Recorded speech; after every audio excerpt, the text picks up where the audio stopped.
আল্লাহ আল্লাহ রসুলের মহব্বতে গর্দান কাটা হলো, মুর্দা বলা যাবে না। কাফন পরানো হলো, মুর্দা বলা যাবে না। কবরে রাখা হলো, মাটি দেওয়া হলো, মুর্দা বলা যাবে না। কুরআন বলছে কিয়ামত পর্যন্ত না মুর্দা বলা যাবে না মুর্দা স্মরণ করা যাবে।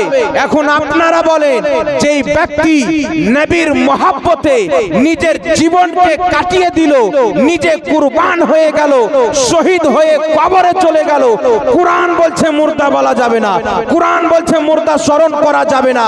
এখন আপনারা বলেন, নবীর মহব্বতে জীবন দিলে মুর্দা বলাও যাবে না, মুর্দা স্মরণ করাও যাবে না, তো যেই ব্যক্তি নবীকে মুর্দা বলবে ও মুসলমান হবে না। সুবহানাল্লাহ। বেশ, এখন চিন্তা করেন, নবীকে মুর্দা বললে ঈমান থাকবে? নবীকে মুর্দা বলা জায়েজ হবে? নবী পাককে মুড়ে মাটির সাথে মিশিয়ে গেছে বলা এটা মুসলমানের আকীদা হবে? আরে হযরতে আমিরে হামজা যিনি ইসলামের জন্য শহীদ হয়েছেন, তিনাকে কুরআন বলছে মুর্দা বলিও না, মুর্দা স্মরণ করিও না। হযরতে মাওলা আলী শহীদ হয়েছেন, কুরআন বলছে মুর্দা বলিও না, মুর্দা স্মরণ করিও না। লক্ষ লক্ষ সাহাবী এবং মুসলমান যিনারা শহীদ হয়েছেন, কুরআন বলছে মুর্দা বলিও না, মুর্দা স্মরণ করিও না। ইমামে হুসেন যিনার নামের আজকে মাহফিল, শহীদ হয়েছেন আজকে 1200-1300 বছর পূর্বে, কুরআন বলছে মুর্দা বলিও না, মুর্দা স্মরণ করিও না, মুর্দা বলিও না, মুর্দা স্মরণ করিও না। এইবার আপনি জিজ্ঞাসা করেন যে ইনারা কার মহব্বতে জীবন দিয়েছেন, ইনারা কাকে দেখে গর্দান কাটিয়েছেন? তো তারিখ সাক্ষী রয়েছে, কুরআন এবং হাদিস এলান করতেছেন আমিরে হামজা জীবন দিয়েছেন, মুহাম্মদ রাসূলুল্লাহর মহব্বতে জীবন দিয়েছেন, হযরতে আলী জীবন দিয়েছেন, মুহাম্মদ রাসূলুল্লাহর মহব্বতে জীবন দিয়েছেন। যে কোন সাহাবী হোক, তিনারা যে শহীদ হয়েছেন নবীর মহব্বতে শহীদ হয়েছেন। ইমামে হুসেন নবীর মহব্বতে শহীদ হয়েছেন, উসমানে গনি নবীর মহব্বতে শহীদ হয়েছেন। যত সাহাবী এবং মুসলমান নবীর মহব্বতে শহীদ হয়েছেন, তো যদি নবীর মহব্বতে শহীদ হলে কিয়ামত পর্যন্ত হায়াত পাওয়া যায়, তো মুহাম্মদ রাসূলুল্লাহর হায়াতের কি আলাম হবে? সুবহানাল্লাহ, সুবহানাল্লাহ। বেশ, নবীর মহব্বতে জীবন দিলে কিয়ামত পর্যন্ত যদি জিন্দেগি মিলে যায়, কিয়ামত পর্যন্ত হায়াত মিলে যায়, তো ওই রাসূলের হায়াতের কি ব্যাপার হবে? আজকে মোল্লা বক্তব্য দিচ্ছে যে নবী কবরে মরা মানুষ পড়ে আছে, কিন্তু আপনি মোল্লার আকীদা নেবেন না কুরআন পাকের আকীদা নেবেন? যখন নবীর গোলামকে মুর্দা বলা যাবে না, মুর্দা স্মরণ করা যাবে না, এখান থেকে বুঝে নিতে হবে যে শহীদ গণের চাইতে বেশি ফজিলত এবং বেশি আলা ও আরফা হায়াত আম্বিয়ায়ে কিরামকে আল্লাহ দান করেছেন। জোরে বলেন সুবহান। সুবহানাল্লাহ। বেশ, তিনাদের চাইতে বেশি মর্যাদাশীল হায়াত, তিনাদের চাইতে বেশি আলা হায়াত আল্লাহ নবীগণকে দান করেছেন। তো ইনাদেরকে যদি মুর্দা বলতে আল্লাহ নিষেধ করেছেন, স্মরণ করতে নিষেধ করেছেন, যেই ব্যক্তি নবীকে মুর্দা বলবে, আপনাকে বুঝে নিতে হবে এ কোনো ইসলামিক স্কলার না, এ হচ্ছে ইহুদি স্কলার। বুঝতে পারছেন আমার কথা? কোনো সমস্যা তো হয় না। এখন চিন্তা করতে হবে বাবজি, হায়াতুন নবীর মাসআলা এটা আজকের কোনো নতুন মাসলা না। প্রত্যেক সাহাবীর আকীদা ছিল নবী নিজের রওজা মুবারকে সহ শরীরে জিন্দা। আজওয়াজে মুতাহহারাতের আকীদা ছিল নবী নিজের রওজা মুবারকে সহ শরীরে জিন্দা। প্রত্যেক মুসলমানের 1450 বছর থেকে নিয়ে আজকে পর্যন্ত আহলে বাইতের আকীদা নবী জিন্দা, সাহাবীর আকীদা নবী জিন্দা, তাবেঈনের আকীদা নবী জিন্দা, তাবা তাবেঈনের আকীদা নবী জিন্দা, ইমাম মুজতাহিদিনদের আকীদা নবী জিন্দা, মুফাসসিরিনের আকীদা নবী জিন্দা। সমস্ত মুসলিম যারা ঈমান নিয়ে গিয়েছেন, মুসলমান ইসলামকে প্রচার ও প্রসার করেছেন, তাদের সকলের আকীদা ছিল নবী জিন্দা। আর আমি আপনাদেরকে সর্বশ্রেষ্ঠ মানব আম্বিয়ায়ে কিরামের পর যিনার সবচাইতে উঁচু মাকাম আফজালুল বাশারে বাদাল আম্বিয়ায়ে বিত্তাহকিক আমিরুল মুমিনিন আবু বকর সিদ্দিক, সাইয়্যিদনা আবু বকর সিদ্দিক, যিনি জ্ঞানী গুণীর মধ্যে প্রথম নবী মুস্তাফার প্রতি ঈমান নিয়ে এসেছেন, সাইয়্যিদনা আবু বকর সিদ্দিক রাদিয়াল্লাহু তাআলা আনহুর হায়াতুন নবীর ব্যাপারে আকীদা কি ছিল একটু জিজ্ঞাসা করেন হাদিসকে। তো একটি কিতাব রয়েছেন সিরাতে হালবিয়া যার নাম, ওই কিতাবের মধ্যে হাদিস রয়েছেন সাইয়্যিদনা আবু বকর সিদ্দিকের যখন ইন্তিকালের সময় নিকটে আসলো, তিনি হযরতে সাইয়্যিদিনা উমারে ফারুক রাদিয়াল্লাহু তাআলা আনহুকে ডেকে বললেন, আপনারা শুনেন, যখন আমি ইন্তিকাল করব তো আমার লাশ মুবারককে নবী মুস্তাফার রওজার সামনে রাখবে আর আওয়াজ দিয়ে বলবে, ইয়া রাসূলুল্লাহ, আবু বকর সিদ্দিককে নিয়ে এসেছি, তার বড়ই ইচ্ছা আপনার পাশে আরাম করতে চায়। এ যখন দুনিয়াতে ছিল মসজিদে নববীতে আপনার সঙ্গের সাথী ছিল, যুদ্ধের ময়দানে আপনার সঙ্গের সাথী, গারে হীরাতে আপনার সঙ্গের সাথী, গারে সরে আপনার সঙ্গের সাথী, মক্কা ছেড়ে যখন হিজরত করে মদিনা যান আপনার সঙ্গের সাথী আবু বকর সিদ্দিক, তিনি আমাদেরকে নসিহত করেছেন যে আমার লাশ মুবারককে নবীর রওজা মুবারকের সামনে নিয়ে গিয়ে বলবে, ইয়া রাসূলুল্লাহ, আপনার দুনিয়ার সাথী ইন্তিকালের পরে আখিরাতে কবরের জীবনে আপনার সঙ্গের সাথী হতে চায়, আপনার পাশে দাফন হতে চায়। যদি আমার নবী মুস্তাফা নিজের রওজা মুবারক থেকে আওয়াজ দিয়ে বলে আমার আবু বকর সিদ্দিককে আমার পাশে দাফন করে দেয়, তো আমাকে নবীর পাকের পাশে দাফন করিও। আর যদি নবী পাক না বলেন তো আমাকে জান্নাতুল বাকিতে দাফন করে দিও। আবু বকর সিদ্দিক কি বুঝালেন এখান থেকে? উনি কি আকীদা দিলেন এখান থেকে? যে নবী পাক সাল্লাল্লাহু আলাইহি সাল্লাম এমন ভাবে জীবিত আছেন যে নিজের রওজা মুবারক থেকে অনুমতিও দিতে পারেন নিজের পাশে দাফন হওয়ার। জোরে বলুন সুবহানাল্লাহ। বেশ, নিজের পাশে দাফন হওয়ার অনুমতিও দিতে পারেন। তাই আবু বকর সিদ্দিক বললেন, আমার লাশকে নিয়ে গিয়ে আওয়াজ দিও। সাহাবী রাসূল হযরত উমর ফারুক, হযরত আলী আছেন, উসমান গনি আছেন, অনেক সাহাবায়ে কেরাম নবী পাকের রওজা মুবারকের সামনে হযরত সাইয়্যিদনা আবু বকর সিদ্দিক রাদিয়াল্লাহু তাআলা আনহুর লাশ মুবারককে রেখেছেন আর আওয়াজ দিচ্ছেন, ইয়া রাসূলুল্লাহ, ইয়া হাবিবাল্লাহ, আপনার বন্ধু আপনার পাশে ঘুমাইতে চায়। সাহাবী রাসূল বলেন, খোদার কসম, এই বলতে বলতে আমরা দেখলাম নবী মুস্তাফার রওজা মুবারকের দরওয়াজার কুন্ডি আপন মনে খুলে গেল। নবী মুস্তাফার রওজা থেকে আকায়ে দো আলম আওয়াজ দিয়ে বললেন, বন্ধুকে বন্ধুর পাশে শুইয়ে দাও। জোরে বল সুবহানাল্লাহ। বেশ, বন্ধুকে বন্ধুর পাশে শুইয়ে দাও। তো আবু বকর সিদ্দিক রাদিয়াল্লাহু তাআলা আনহু উম্মতে মুসলিমাকে আকীদা দিয়ে গেছেন যে সাহাবায়ে কিরামের আকীদা নবীর রওজা মুবারকে জিন্দা, উম্মতের ফরিয়াদ শুনতে পাই। জোরে বল সুবহানাল্লাহ। বেশ, হযরত আবু বকর সিদ্দিকের পরে সাইয়্যিদনা উমর ফারুক রাদিয়াল্লাহু তাআলা আনহু একই নসিহত করছেন সাহাবায়ে কিরামকে যে আমি যখন মারা যাব আমার লাশকে নবী মুস্তাফার রওজা মুবারকের সামনে রাখবে আর আওয়াজ দিবে, ইয়া রাসূলুল্লাহ, আপনার দ্বিতীয় খলিফা আমিরুল মুমিনিন সাইয়্যিদনা উমর ফারুক রাদিয়াল্লাহু তাআলা আনহু আপনার পাশে আরাম করতে চায়, আপনার পাশে দাফন হতে চায়। নবী মুস্তাফা যদি অনুমতি দেয় আমাকে দাফন করিও, নচেত জান্নাতুল বাকিতে দাফন করে দিও। ইমাম হালবি রাহমাতুল্লাহ আলাইহি সিরাতে হালবিয়ার মধ্যে লিখতেছেন, তিনার লাশ মুবারককে রেখে সাহাবায়ে কেরাম আওয়াজ দিলেন, নবী মুস্তাফা কবর থেকে নিজের রওজা মুবারক থেকে আওয়াজ দিয়ে বললেন, আমার দ্বিতীয় খলিফাকে আমার পাশেই শুইয়ে দাও। জোরে বলুন সুবহানাল্লাহ। বেশ, তো কি বুঝতে পারলেন? সাহাবায়ে কেরাম উপস্থিত বলছেন না যে নবী পাক কি কবর থেকে কথা বলতে পারবে? নবী পাক সাল্লাল্লাহু আলাইহি সাল্লাম কি আওয়াজ কি আমরা শুনতে পাবো? একজনও সাহাবী বললেন না, কারণ প্রত্যেক সাহাবীর আকীদা নবী রওজা মুবারকে জিন্দা। আর শুধু আমাদেরকে দেখে না, নবী মুস্তাফা জমিন থেকে 7 আকাশের উপরে জান্নাত, জান্নাতের হাউজে কাউসার পর্যন্ত দেখতে পাই। একটু জোরে বলুন সুবহানাল্লাহ। বেশ, আর এটা কোনো আমাদের বানা কথা না।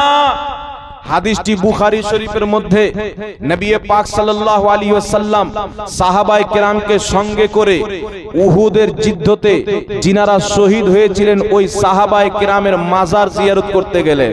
রাসূলে কাউন মাক্কা সাল্লাল্লাহু আলাইহি ওয়াসাল্লাম জিয়ারত করার পর মিম্বারের উপরে দাঁড়ালেন, বক্তব্য দিতে লাগলেন। বক্তব্য দিতে দিতে বলছেন, সাহাবী, আমি তোমাদের থেকে বিদায় নিব, আমি তোমাদের থেকে বিদায় নিব, কিন্তু এটা মনে করিও না যে আমি ইন্তিকালের পরে তোমাদেরকে দেখতে পাবো না, তোমাদের খবর রাখবো না।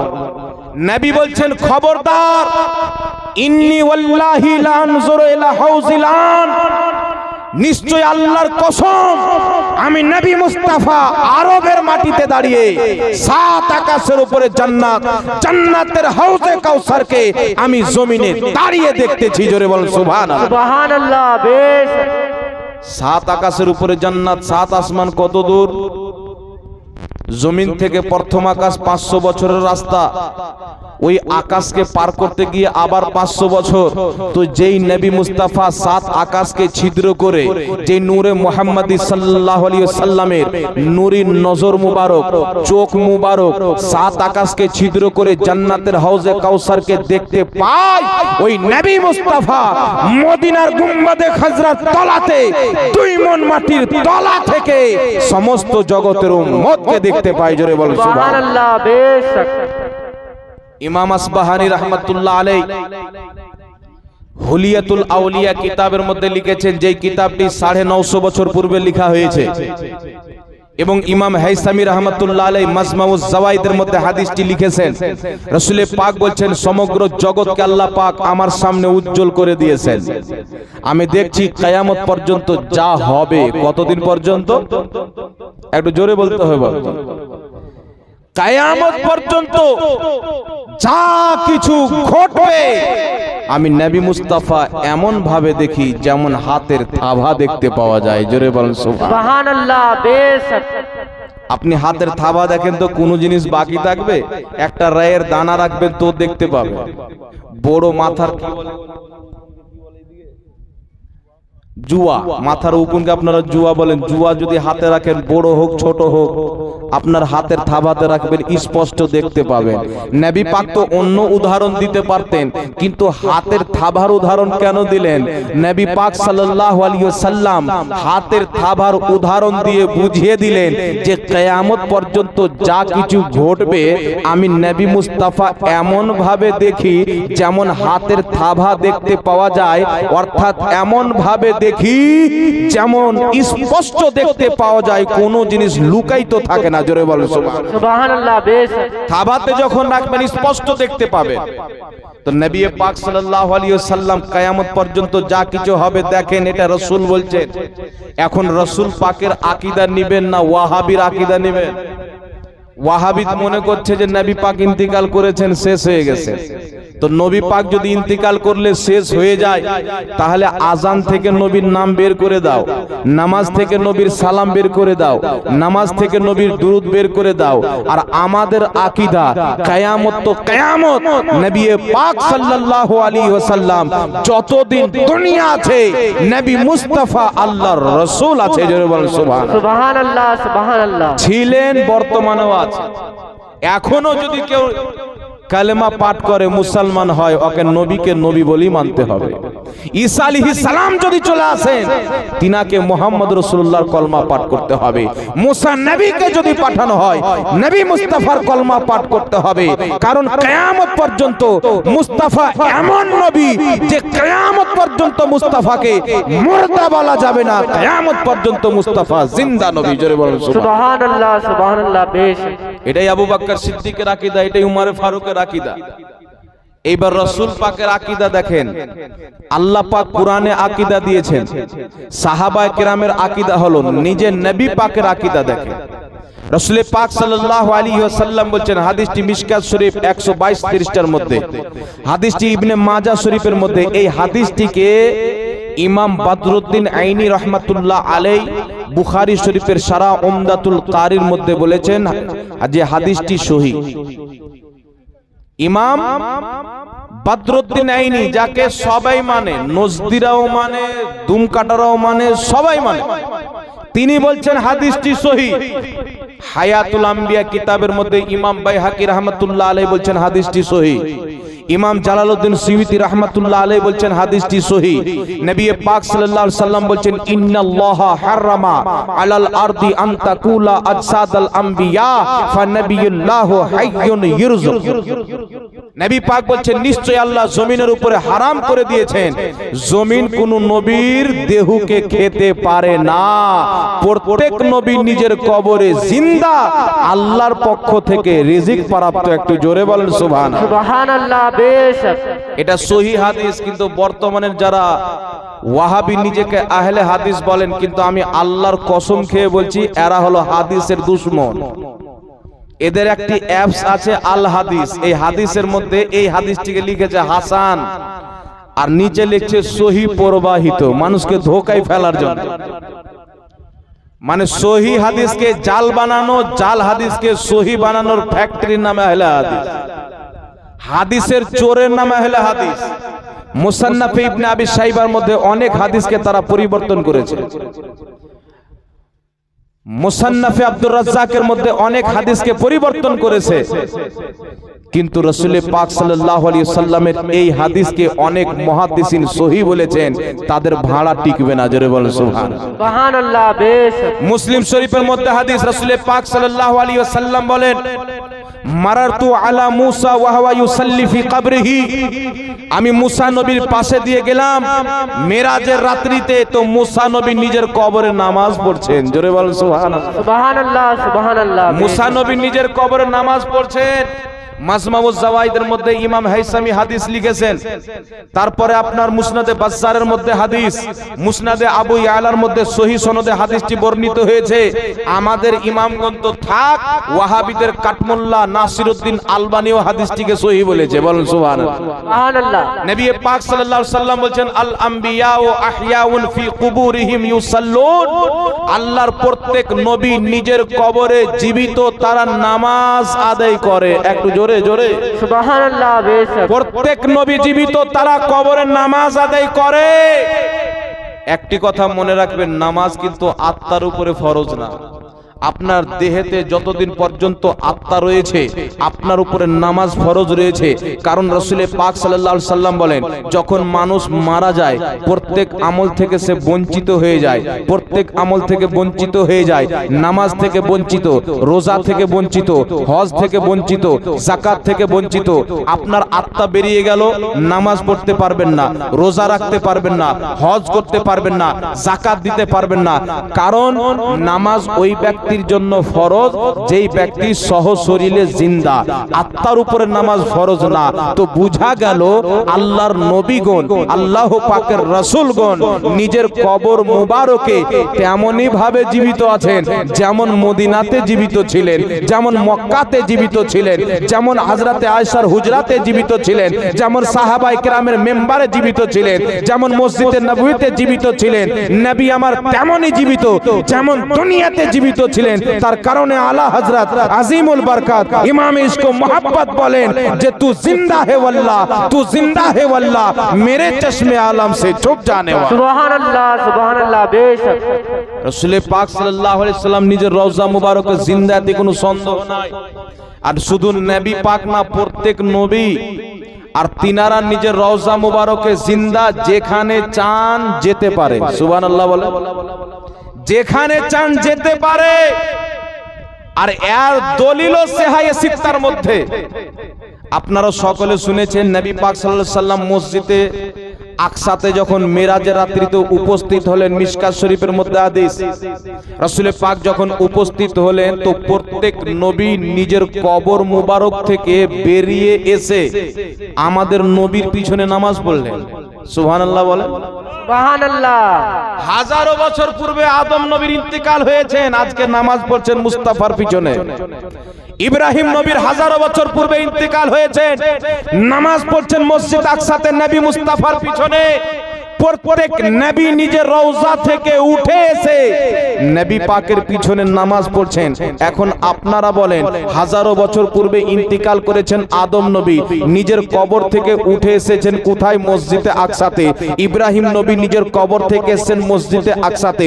মুসা নবী নিজের কবর থেকে মসজিদে আকসাতে। নূহ আলাইহিস সালাম নিজের কবর থেকে মসজিদে আকসাতে।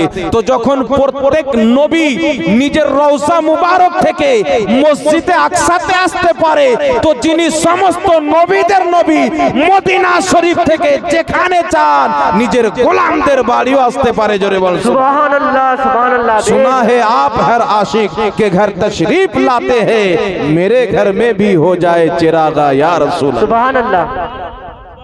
এবার আরেকটু আগিয়ে চলেন। মুসা আলাইহিস সালামকে রাসূলে পাক দেখলেন কোথায়? নিজের কবর শরীফে নামাজ পড়ছেন, দাঁড়িয়ে বসে না। আত্মার জন্য দাঁড়া বসা ঘুমানো নাই, দেহের জন্য আছে। আপনি দাঁড়িয়ে আছেন, বসে আছেন, আপনার দেহ দেখে বুঝবো, আত্মা দেখে বোঝা যাবে না।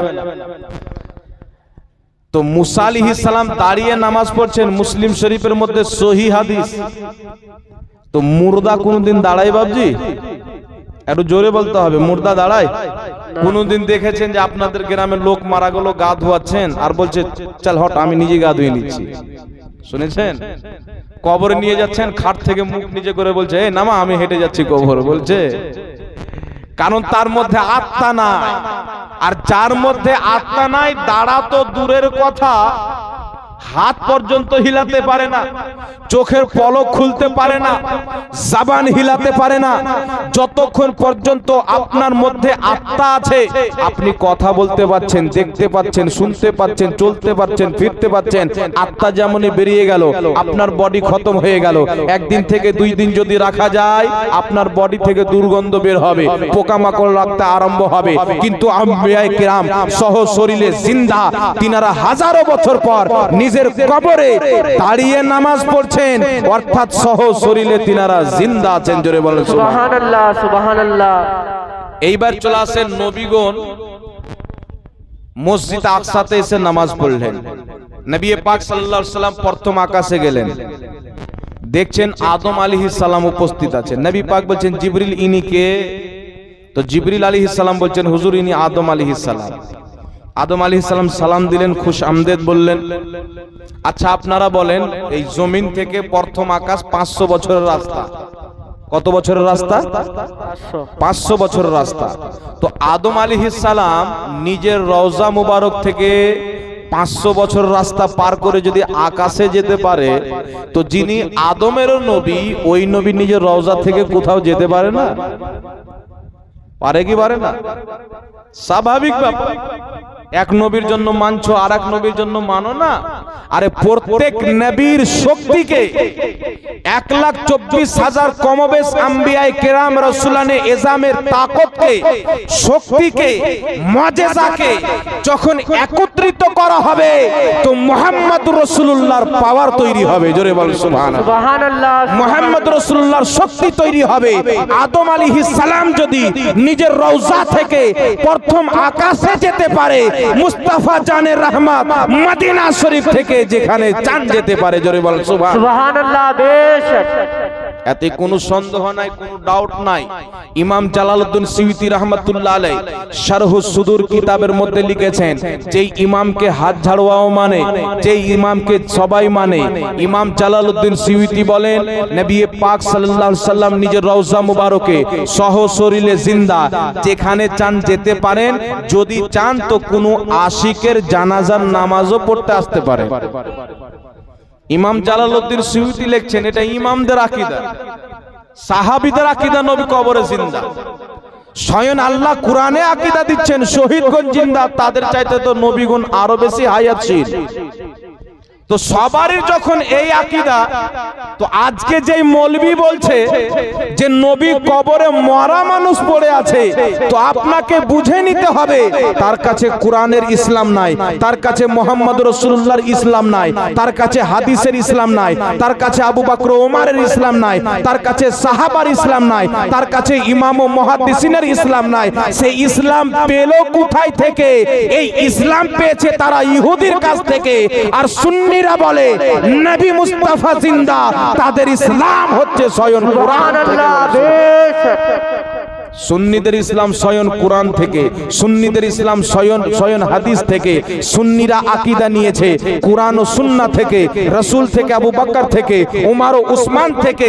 যেটা রাসূলুল্লাহর আকীদা ওটাই হচ্ছে সুন্নিদের আকীদা, যেটা আবু বকর ও ওমরের আকীদা ওটাই হচ্ছে সুন্নিদের আকীদা। জোরে বল সুবহানাল্লাহ। বেশক। এবার একজন বক্তা পশ্চিমবঙ্গে তার বাড়ি। মানুষকে বুঝাচ্ছে যে জিন্দা আছে মানে কি, জিন্দা আছে মানে জিন্দা তো আবু জেহেলও আছে, জিন্দা তো আবু লাহাবও আছে। যদি জিন্দা না থাকে তো দুনিয়াতে যে নবী মুস্তাফাকে গালি দিয়েছে, ওনার তৌহিন করেছে, ওনার সঙ্গে যুদ্ধ করেছে, ওর বাঁশ তো ওকে পেতে হবে, ঠিক না বেটি? ও যদি মরে যায় তো ওর উপর আযাব কি করে হবে? তো জিন্দা তো আবু জেহেলও আছে, মানে নবীর হায়াত আর আবু জেহেলের হায়াতকে এক করতে চাচ্ছে। বলেন নাউজুবিল্লাহ। আরে যেই দিন আবু জেহেল আর তোমরা যেদিন মারা যাবে, তোমাদের লাশ একদিন পরে যেমন রাস্তায় কুকুর মরলে সরে যায় ওই রকম সরে যাবে। আবু জেহেলের লাশ আর কবর খুঁজলে পাওয়া যাবে? পাওয়া যাবে বাবজি? উতবা সাহেবের লাশ পাওয়া যাবে? জাহান্নামের কুকুরের চাইতে বেশি দুর্গন্ধ বের হবে, কারণ ওরা আল্লাহ রসুলের দুশমন। তো যেই মৌলবি নাম দিয়েছে সিস্টার, যে সিস্টার বলছে আবু জেহেলও তো জিন্দা আছে, নবীও জিন্দা আছে, তো কি বিষয় হয়ে গেল? তো যারা নবীর হায়াত আর আবু জেহেলের হায়াতে তফাৎ বুঝে না, মুসলমান কি করে হলো?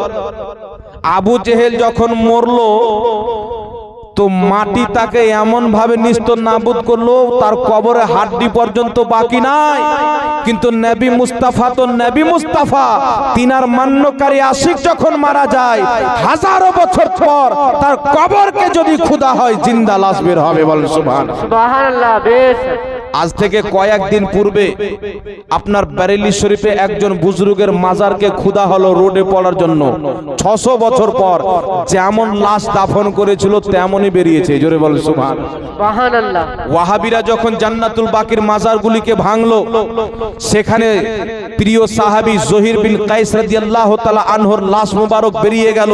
তো তিনার লাশে 1400 বছর পরে তাজা রক্ত বের হচ্ছিল। জোরে বলেন সুবহানাল্লাহ। তিনি এটা দেখিয়ে দিলেন যে আমার দেহ যখন এত সালামত, তো আমার নবীর দেহ কিরকম সালামত হবে। জোরে বলেন সুবহানাল্লাহ। জমি मैली नहीं होती, जमन मैला नहीं होता, मोहम्मद के गुलामों का कफन मैला नहीं होता। तू আবু জেহেলের হায়াতকে মান, আমরা মুস্তাফার হায়াতকে মানবো। আবু জেহেল, আরে আবু জেহেলকে জিন্দা বলা যাবে না, কারণ আবু জেহেল যখন দুনিয়াতে খাওয়া দাওয়া করছে, কুরআন বলছে মুর্দা। জোরে বলেন সুবহানাল্লাহ। আবু জেহেল দুনিয়াতে খাচ্ছে, কুরআন বলছে মুর্দা। চলাফেরা করছে, কুরআন বলছে মুর্দা। কথা বলছে, কুরআন বলছে মুর্দা। নবী পাকের বিরুদ্ধে যুদ্ধের ময়দানে যাচ্ছে, কুরআন বলছে মুর্দা। প্রত্যেক কাফির মুর্দা। কেন? দুনিয়াতে তারা জীবিত অবস্থায় থাকলেও ইসলামের নজরে মুর্দা, কারণ তাদের অন্তরে তৌহিদ ও রিসালত, ঈমানের আলো নাই। আর যার অন্তরে ঈমানের আলো নাই, ওকে জিন্দা বলা যায় না। বেঁচে থাকলেও মুর্দা, খাবার খেলেও মুর্দা। তাই কুরআন তাকে বলছে মুর্দা। আর হুসেইনকে দেখেন, হযরতে আমিরে হামজাকে দেখেন, সাহাবী রাসূলকে দেখেন, কুরআন বলছে জিন্দা। ইন্তিকাল করেছেন, কুরআন বলছে জিন্দা। কবরে চলে গেছেন, কুরআন বলছে জিন্দা। এরা খাওয়া দাওয়া করছে দুনিয়াতে, কুরআন বলছে মুর্দা। আর ইনারা কবরে চলে গেছেন, কুরআন বলছে জিন্দা। এর কারণ কি? এরা নবীর সাথে দুশমনি করেছে, তাই জীবিত থাকা অবস্থায় আল্লাহর নজরে মরে গেছে। এরা নবীর সঙ্গে মোহাব্বত করেছে, কবরে যাওয়ার পরও জিন্দা আছে। জোরে বলেন সুবহানাল্লাহ। তো বুঝতে পারছেন বাবজি, নবী আমাদের জিন্দা নবী। কি বলতে হবে? নবী আমাদের, জোরে বলতে হবে বাবজি, নবী আমাদের জিন্দা নবী। একটি আর ঘটনা আপনাদের সম্মুখে, একটি হাদিস বলে দিই, তারপরে আমি একটু ইমামে হুসেনের সম্মানের দিকে আলোচনা করব, আহলে বাইতের ফজিলত উপরে। নবী পাক সাল্লাল্লাহু আলাইহি ওয়াসাল্লাম আল্লাহ তাবারক ওয়া তাআলার দিদার করলেন। এখন অনেক মৌলবি এটাকেও অস্বীকার করে, জানেন তো আপনারা। মুসনাদে আহমদের মধ্যে হাদিস, হযরতে আব্দুল্লাহ ইবনে আব্বাস রাদিয়াল্লাহু তাআলা আনহু বলেন, নবী পাককে জিজ্ঞাসা করলাম, হুজুর আপনি কি আল্লাহকে দেখেছেন? তো নবী পাক সাল্লাল্লাহু আলাইহি ওয়াসাল্লাম বললেন, ফারাআইতু রাব্বি আযজা ওয়া জাল্লা, আমি আমার আল্লাহকে আমার মাথার চোখে দেখেছি। সুবহানাল্লাহ। সুবহানাল্লাহ। ইমাম নববী রাহমাতুল্লাহ আলাইহি বলছেন, হাযা হাদিসুস সহিহুন, হাদিসটি সহিহ। ইমাম জালালউদ্দিন সুয়ুতি বলছেন যে রাওয়াহু ইবনে আব্বাস হাদিসুস সহিহুন, হযরত ইবনে আব্বাসের বর্ণনা করা হাদিসটি যে আল্লাহকে নবী পাক বলছেন আমি দেখেছি, হাদিসটি সহিহ। অনেক ইমামগণ হাদিসটিকে সহিহ বলেছেন। কিয়ামত পর্যন্ত এই হাদিসকে কেউ দুর্বল প্রমাণ করতে পারবে না। যেমন সূর্য দিনের বেলা হয় সত্য, তেমন এই হাদিসটাও সত্য। একটু জোরে বলেন সুবহানাল্লাহ। এবার বুখারী শরীফের মধ্যে হাদিস, নবী পাক সাল্লাল্লাহু আলাইহি ওয়াসাল্লাম, বুখারী শরীফের হাদিস, নবী পাকের স্ত্রী মা আয়েশা বলছেন যে যেই ব্যক্তি বলবে নবী আল্লাহকে দেখেছেন সে মিথ্যাবাদী। এটা কে বলছেন? জোরে বলতে হবে বাবজি, কে বলছেন? মা আয়েশা বলছেন। আর নবী পাক সাল্লাল্লাহু আলাইহি ওয়াসাল্লাম বলছেন যে আমি আল্লাহকে দেখেছি। তো মা আয়েশার কথা বেশি গ্রহণযোগ্য হবে না নবী পাকের কথা বেশি গ্রহণযোগ্য হবে? জোরে বলতে হবে, একটু জোরে বলতে হবে। আরে নবী পাক বলছেন আমি আল্লাহকে দেখেছি, যদি 1,24,000 সাহাবী বলে নবী পাক আল্লাহকে দেখেননি, তো নবীরটাই মানতে হবে, সাহাবীটা মানা যাবে না। জোরে বলেন সুবহানাল্লাহ। সুবহানাল্লাহ। বেশক ওনার আপনার কওল আছে, ওনার জায়গাতে ঠিক আছে, আমরা ওনাকে ভুলও বলছি না। ইমাম নববী রাহমাতুল্লাহ আলাইহি ফয়সালা দিয়েছেন যে নবী পাক সাল্লাল্লাহু আলাইহি ওয়াসাল্লাম বলেছেন আমি আল্লাহকে দেখেছি, তো মা আয়েশার কথা নবী পাকের কথার সামনে চলবে না, কারণ ওহী নবী পাকের উপরে নাজিল হচ্ছিল, মা আয়েশার উপরে না। জোরে বলেন সুবহানাল্লাহ। আর মা আয়েশার কথা যে দামি হয়েছে, তিনি যে সম্মানিত হয়েছেন, তো নবীর কলমা পড়ার কারণে, নবী পাককে বিবাহ করার কারণে। তো নবী পাকের সামনে তিনার কথা চলবে না। ইমাম নববী রাহমাতুল্লাহ আলাইহি বলছেন যিনাকে সবাই মানে, তিনি বলছেন যে মা আয়েশা রাদিয়াল্লাহু তাআলা আনহা ওই সমাতে অনেক ছোট ছিল, তাই তিনার কথা গ্রহণযোগ্য হবে না। নবী পাক বলেছেন আমি আল্লাহকে দেখেছি, নবী আল্লাহকে দেখেছে। কিয়ামত পর্যন্ত যারা বলবে নবী আল্লাহকে দেখেনি, তারা হলো মিথ্যুক এবং কাজ্জাব, লানাতি। বলেন নাউজুবিল্লাহ। নাউজুবিল্লাহ। তো নবী পাক আল্লাহকে দিদার করলেন, আল্লাহর সঙ্গে আল্লাহ পাকের জালওয়ার দিদার করে নবী পাক আসছেন 6 নম্বর আকাশে মুসা নবীর সঙ্গে সাক্ষাৎ। কোন নবীর সঙ্গে? একটু জোরে বলতে হবে বাবজি, কোন নবীর সঙ্গে সাক্ষাৎ? মুসা আলাইহিস সালামের সঙ্গে সাক্ষাৎ। সাক্ষাৎ করে মুসা আলাইহিস সালাম বলছেন যে হুজুর আল্লাহ পাক আপনার উম্মতের জন্য কি দিলেন? তো রাসূল পাক সাল্লাল্লাহু আলাইহি সাল্লাম বলছেন 50 ওয়াক্তের নামাজ দিলেন। কত ওয়াক্তের নামাজ? একটু জোরে বলেন না বাবু, কত ওয়াক্তের নামাজ? 50 ওয়াক্তের নামাজ দিলেন। মুসা নবী বলছেন হুজুর আপনার পূর্বে তো আমি দুনিয়াতে গিয়েছিলাম, আমার উম্মত ছিল, আপনার উম্মতের হালুয়া টাইট হয়ে যাবে, পারবে না। 50 ওয়াক্তের নামাজ এলে যাবে, শক্তি রাখে না। আপনি যান, এখনো সময় আছে, কমিয়ে এলেন।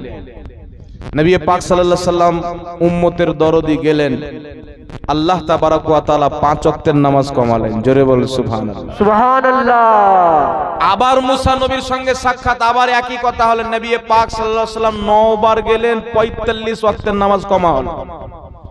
10 বারের বার নবী পাক এসেছেন, মুসা নবী বলছেন হুজুর কয় ওয়াক্তের থাকলো? বলছেন 5 ওয়াক্তের। এটাও কম মেলেন কিছু এর মধ্যে। নবী পাক বললেন বারবার আল্লাহর দরবারে গিয়ে নামাজ কম করাতে আমি হায়া পাচ্ছি, আর যাব না। আর সবই যদি শেষ হয়ে যায় তো আমার উম্মতের জন্য কি নিয়ে যাব? সুবহানাল্লাহ বলবেন না? আচ্ছা আপনারা বলেন এই ঘটনাটা কবে ঘটে? নবী পাক যখন মেরাজে যান, কত বছর পূর্বে? 1450 বছর পূর্বে। মুসা নবী কবে ইন্তিকাল করেছেন জানেন? কবে ইন্তিকাল করেছেন? শত শত বছর পূর্বে। ইন্তিকাল করার পরে 6 নম্বর আকাশে নবীর সঙ্গে সাক্ষাৎ। কবরের নামাজ পড়ছেন, মসজিদে আকসাতে নবীর পিছনে নামাজ পড়ছেন, আবার 6 নম্বর আকাশে আমার আপনার নবীর সঙ্গে সাক্ষাৎ হচ্ছে। একটু জোরে বলেন না সুবহানাল্লাহ। সুবহানাল্লাহ। আর একটু জোরে বলতে হবে সুবহানাল্লাহ। আকীদা শুদ্ধ করুন, স্পষ্ট হাদিস থেকে মসলা বুঝুন। মুসা নবী একজন ব্যক্তি। কয়জন ব্যক্তি? একজন ব্যক্তি। নবী পাক সাল্লাল্লাহু আলাইহি সাল্লামের নিকটে সেই দিন যে সওয়ারি ছিল যার নাম হলো বোরাক, তার চাইতে তেজ রাফতার সওয়ারি হয় না। নবী আমার বোরাকে চেপে যাচ্ছেন, মুসা নবী নিজের কবরের নামাজ আদায় করছেন। নবী পাক বলছেন আমি যখন মসজিদে আকসাতে উপস্থিত হলাম, আমার পিছনে মুসা নবী উপস্থিত আছেন, ইব্রাহিম নবী উপস্থিত আছেন। একই মুসা নিজের কবরে আছেন, মসজিদে আকসাতে উপস্থিত আছেন। নবী পাক বলছেন যখন যখন 50 ওয়াক্তের নামাজ নিয়ে জমিনের দিকে অবতরণ করলাম, তো 6 নম্বর আকাশে মুসা নবীর সঙ্গে সাক্ষাৎ হলো। একবার না, দুইবার না, 10 বার সাক্ষাৎ হলো। তো আপনারাই বলেন, মুসা আলাইহিস সালাতু ওয়াস সালাম নিজের ইন্তেকালের পর শত শত বছর পর যদি নিজের কবরে নামাজ পড়তে পারেন, মসজিদে আকসাতে এসে নামাজ পড়তে পারেন, 6 নম্বর আকাশ পর্যন্ত যেতে পারেন, তো মুসা আলাইহিস সালাম যদি যেতে পারেন, তো আমাদের নবী যেতে পারে না? একটু জোরে বলতে হয় বাবু। মশলা কি বুঝতে পারলেন? নবীগণ ইন্তিকাল করেছেন, কোরআনের আয়াত অনুযায়ী মওতের স্বাদ চাখতে হবে, কুল্লু নাফসিন যায়কাতুল মউত, কিন্তু তিনাদেরকে এক আনের জন্য মওত আসেন। কোরআনের ওয়াদা পূর্ণ হয়ে গেল, তিনাদেরকে এমন জীবন দান করা হলো, নিজের কবর থেকে শুধু এক জায়গাতে না, একই টাইমে যত জায়গাতে চান আল্লাহর দেওয়া শক্তিতে যেতে পারে। জোরে বলেন সুবহানাল্লাহ। সুবহানাল্লাহ। বেশক। এবার আপনাদের সম্মুখে একটা সিম্পল উদাহরণ দিচ্ছি। আমরা আহলে সুন্নাত ওয়াল জামাত মুসলমানের এটা আকীদা হওয়া উচিত, সাহাবার এটা আকীদা ছিল। যেই মতন গুণ, কুদরত, শক্তি, পাওয়ার আল্লাহ আমাদের নবীকে দিয়েছেন, জিবরিল আলাইহিস সালামকেও দেয়নি, ঠিক না বে ঠিক? মিকাইল আলাইহিস সালামকেও দেয়নি, ঠিক না বে ঠিক? কথা বলতে হবে বাবজি। আমাদের নবীকে যেই পাওয়ার দেওয়া হয়েছে কোনো নবীকে দেওয়া হয়নি, ঠিক না বে ঠিক? কোনো ফেরেশতাকে দেওয়া হয়নি, ঠিক না বে ঠিক? কোনো মানব এবং জিন্নাতকে আমাদের নবীর মতো পাওয়ার দেওয়া হয়নি। একটু জোরে বলতে হবে, ঠিক না বে ঠিক? ঠিক। তো আল্লাহর যে 1,24,000 কমবেশ আম্বিয়া কেরাম, রাসূলানে এজাম, অগণিত ফেরেশতা, অগণিত মানব, অগণিত জিন্নাত, কেউ কি সূর্যকে পাল্টাইতে পেরেছে? সূর্যকে ফিরাইতে পেরেছেন? চন্দ্রকে 2 টুকরা করেছেন? আজকে পর্যন্ত কেউ করেনি। আল্লাহকে কি কেউ দেখতে পেয়েছেন? কেউ পায়নি, একমাত্র আমাদের নবী। জোরে বলুন সুবহানাল্লাহ। সুবহানাল্লাহ। বেশক। কারণ আমার আপনার নবীর মতন পাওয়ার আদম থেকে নিয়ে ঈসা পর্যন্ত কোন আম্বিয়ায়ে কিরাম আলাইহিমুস সালামকে দেওয়া হয়নি। আমার নবীর মতন পাওয়ার, শক্তি, কুদরত, মুজিজা জিবরিল আলাইহিস সালাম থেকে নিয়ে মিকাইল পর্যন্ত, ইসরাফিল থেকে নিয়ে ইসরাইল আলাইহিস সালাম পর্যন্ত কোন ফেরেশতাকে দেওয়া হয়নি, কোন জিন্নাতকে দেওয়া হয়নি, কোন মানব জাতিকে দেওয়া হয়নি। এখন আপনাকে আমি যেটা বুঝাইতে চাই যে পৃথিবীর মাটিতে একদিনে লক্ষ লক্ষ মানুষ মারা যায়। আপনারা বলেন মালকুল মউতি সকলের আত্মা বের করে, একই টাইমে আমেরিকাতে মানুষ মারা যায়, একই টাইমে হিন্দুস্তানে মারা যায়, একই টাইমে জাপান ও বাংলাদেশে মারা যায়, একই টাইমে পৃথিবীতে লক্ষ লক্ষ মানুষ মারা যায়। এই লক্ষ লক্ষ মানুষের আত্মা কে বের করে? আজরাইল আলাইহিস সালাম মালকুল মউত বের করে। মালকুল মউত কয়জন ব্যক্তি? একজন ব্যক্তি। দুনিয়াতে যদি একদিনে 10 লক্ষ লোক মারা যায়, তো 10 লক্ষ জায়গাতে একই টাইমে যাওয়ার ক্ষমতা আমার আল্লাহ মালকুল মউতকে দিয়েছে। জোরে বলুন সুবহানাল্লাহ। সুবহানাল্লাহ। দুনিয়াতে যদি 1 কোটি লোক মারা যায়, 1 কোটি জায়গায় একই টাইমে যাওয়ার শক্তি আমার আল্লাহ মালকুল মউতকে দিয়েছেন। কিন্তু শুনেন, যেখানে মালকুল মউতের শক্তি, মালকুল মউতের পাওয়ার, মালকুল মউতের কুদরত, মালকুল মউতের মুজিজা যেখানে শেষ হয়ে যায়, নবী মুস্তাফার মুজিজা শুরু হয়ে যায়। সুবহানাল্লাহ। বেশক। সবারই শক্তি যেখানে শেষ হয়ে যায়, যেখানে গিয়ে জিবরিল দাঁড়িয়ে যায়, সিদরাতুল মুনতাহাতে গিয়ে সমস্ত ফেরেশতার শক্তি শেষ হয়ে যায়, সমস্ত আম্বিয়া কিরামের শক্তি শেষ হয়ে যায়, সমস্ত মানব জিন্নাতের শক্তি শেষ হয়ে যায়। আমার নবী মুস্তাফা বলেন, সিদরাতুল মুনতাহাতে ফেরেশতাদের সরদার জিবরিলের শক্তি শেষ হয়ে গেল, আমি মুস্তাফার আসল পাওয়ার শুরু হয়ে গেল। সুবহানাল্লাহ। বেশক। আর একটু জোরে বলতে হবে, একটু হাত উঠিয়ে বলতে হবে, ইয়া রাসূলুল্লাহ। ইয়া রাসূলুল্লাহ। এবার আপনারা বলেন, মালকুল মউতের শক্তি যেখানে শেষ হয়, নবী মুস্তাফার শুরু হয়। মালকুল মউতের সরদার জিবরিল আমিন, মালকুল মউতের ইমাম জিবরিল আমিন, জিবরিল আলাইহিস সালাম সিদরাতুল মুনতাহাতে গেলেন, বললেন হুজুর চুল পরিমাণে আগে যদি বাড়ি জ্বলে ধ্বংস হয়ে যাবে। শুনেছেন? সবাই জানে, মাশহুর ওয়াকিয়া, সবাই জানেন। তো যদি মালকুল মউতের পাওয়ার যেখানে শেষ হয় আমার নবীর শুরু হয়, তাহলে চিন্তা করেন রসুলের পাওয়ার কিরকম হবে। তো যদি মালকুল মউত একই টাইমে আমেরিকায় মানুষ মরছে আত্মা বের করছে, ভারতে মানুষ মরছে আত্মা বের করছে, যদি সমস্ত পৃথিবীতে একই টাইমে মালকুল মউত লক্ষ লক্ষ মানুষের কাছে গিয়ে আত্মা বের করতে পারে, তো নবী মুস্তাফা একই টাইমে লক্ষ লক্ষ জায়গায় যেতে পারে। বলুন সুবহানাল্লাহ। সুবহানাল্লাহ। বেশক। এখন আপনাকে দুমকাটা বলবে যে এটা বুঝে আসে না যে একজন ব্যক্তি লক্ষ লক্ষ জায়গায় কি করে যায়, মানে মালকুল মউত যায় এটা ও বুঝে গেছে, ওর বাপও বুঝে গেছে। আর নবী মুস্তাফা যেতে পারে এটা ও বুঝতে পারেনি, ওর বাপও বুঝতে পারেনি। আর এদেরকে বুঝাবার জন্যই আল্লাহ পাক জাহান্নাম সৃষ্টি করেছে। জোরে বলেন সুবহানাল্লাহ। সুবহানাল্লাহ। আয় বেটা আয়, কবরে আয়।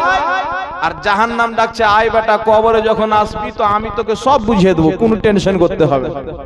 কিন্তু সুন্নিরা ভালো করে জানে যে সবার চাইতে শক্তিশালী মুহাম্মদ রাসূলুল্লাহ। জোরে বল সুবহানাল্লাহ। বেশক। আল্লাহর মাখলুকে শ্রেষ্ঠ, আল্লাহর মাখলুকে সবচাইতে পাওয়ারফুল আমাদের নবী। ফারিস্তা যদি হাজারো জায়গায় একসঙ্গে যেতে পারে, আমার আপনার নবীও যেতে পারে। জোরে বল সুবহানাল্লাহ। সুবহানাল্লাহ। বেশক। আর মোল্লার নাম দিয়েছে আহলে হাদিস, মানুষকে খুব দিন বুঝায়, খুব দিন বুঝায়, মানে বলে উমুক হারাম ধুমুক হারাম, দলিল কি? তো দলিল ওর আব্বা লিখেছে, কোনো হাদিসে না। একটা বক্তা বেরিয়েছে বলছে মুসলমানের খাবার করা হারাম। নাউজুবিল্লাহ বলবেন না? নাউজুবিল্লাহ। কি বলছে? মুসলমানের খাবার করা হারাম। আপনাদের দিকে মুসলমানের খাবার হয় বাবজি? হয় আপনাদের দিকে? হয় হয় না? হয়। বলছে মুসলমানের খাবার করা হারাম, একটা বক্তা গাইছে। আমি ভাবতে পারছি না যে এরা মাদ্রাসাতে পড়ে মৌলবি হয়েছে না বকরি ছাগল বানহার বহিল ঘরে ঢুকে মৌলবি হয়েছে। কি খেয়ে পড়ে আল্লাহ পাকই জানে। এদেরকে জানোয়ার বললেও কম হবে না। মানে মানুষ তো কোনো দিন এইরকম ফাতোয়া দিতে পারে না। যে আলিম হবে ওর অন্তরে ভয় থাকবে যে যেটাকে আল্লাহ হারাম বলেনি, রাসূলুল্লাহ হারাম বলেনি, শরীয়ত কি আমার বাপের যে আমি হারাম বলবো? ইমামে আযম আবু হানিফা, ইমাম শাফি রাহমাতুল্লাহ আলাইহি, জামহুর ফুকাহায়ে কেরাম, মুহাদ্দিসিনে এজামের মত হলো যে যেই জিনিসটাকে অতক্ষণ পর্যন্ত কোন জিনিসকে নাজায়েজ বা নিষেধ করা যাবে না যতক্ষণ পর্যন্ত তার নিষেধের দলিল পাওয়া যাবে না। ওই প্রত্যেক জিনিস জায়েজ যেই জিনিসকে শরীয়তে নিষেধ করা হয়নি। জোরে বল সুবহানাল্লাহ। সুবহানাল্লাহ। কে বলছেন? ইমাম শাফি, ইমাম মালিক, ইমামে আজম আবু হানিফা, জামহুর মুহাদ্দিসিন, অসংখ্য ফুকাহায়ে কেরাম, মুজতাহিদিন, মুজতাহিদ যাদেরকে বলে, যাদের ব্যাপারে আল্লাহ কোরআনে বলেছেন উলিল আমরে মিনকুম, হুকুমদাতাদের আদেশ মানো। আব্দুল্লাহ ইবনে আব্বাস বলছেন হাকিম আল মুস্তাদরাকের মধ্যে হাদিস, হাদিসটি কি? হুকুমদাতা মানে কি? আলিম এবং ফকিহগণের আদেশ মানো। জোরে বলেন সুবহানাল্লাহ। সুবহানাল্লাহ। বেশক। আর এ ফাটাং করে কি বলে দিল? মুসলমানের খাবার সাহাবী করেনি, নবী পাক করেনি, তো খাবারটা হারাম হয়ে গেল। ও ভাইপোকে বলিয়েন, ভাইপো মানে বুঝেন তো? ভাতিজা। ও ভাতিজাকে আমি বলবো যে বেটা তুই যে জালসাতে এসে কুত্তার মতন দেশি মুরগি খাচ্ছিস, কোন সাহাবী খেয়েছিল? খেয়েছিল? একটা তারিখ দেখান, একটা হাদিস দেখান যে কোন সাহাবী জালসাতে গিয়েছেন, মুরগা ভাত খেয়েছেন, 1.5 ঘন্টা বক্তব্য দিয়ে 15,000 টাকা নিয়ে চলে এসেছেন। তো ওটা কেন হারাম হলো না? ওর পেট ভরে তাই, মৌলবি খেলো তাই জায়েজ হয়ে গেল। ওই মোল্লাকে বলেন যে মাদ্রাসার উপলক্ষে জালসা কোন সাহাবী করেছিল? সাহাবীর জামানায় তো মাদ্রাসাই ছিল না, তো মাদ্রাসা উপলক্ষে জালসা কোথায় হবে? আর ওদের মাদ্রাসায় যারা বলে খাতনার খাবার হারাম, মিলাদের খাবার হারাম, মুহররমের খাবার হারাম, ওদের যখন মাদ্রাসার উন্নতি কল্পে জালসা হয় তো 2-4টা করে গরু মানে। আর কোন বাপের হাদিসে আছে? ও কিয়ামত পর্যন্ত দেখাইতে পাবে। একই বলা হয় খারজি, যারা ইসলাম থেকে বেরিয়ে গেছে। একই বলা হয় মুনাফিক, যারা কুফার ও মুশরিকের চাইতেও জঘন্য গর্ততে যাবে জাহান্নামে।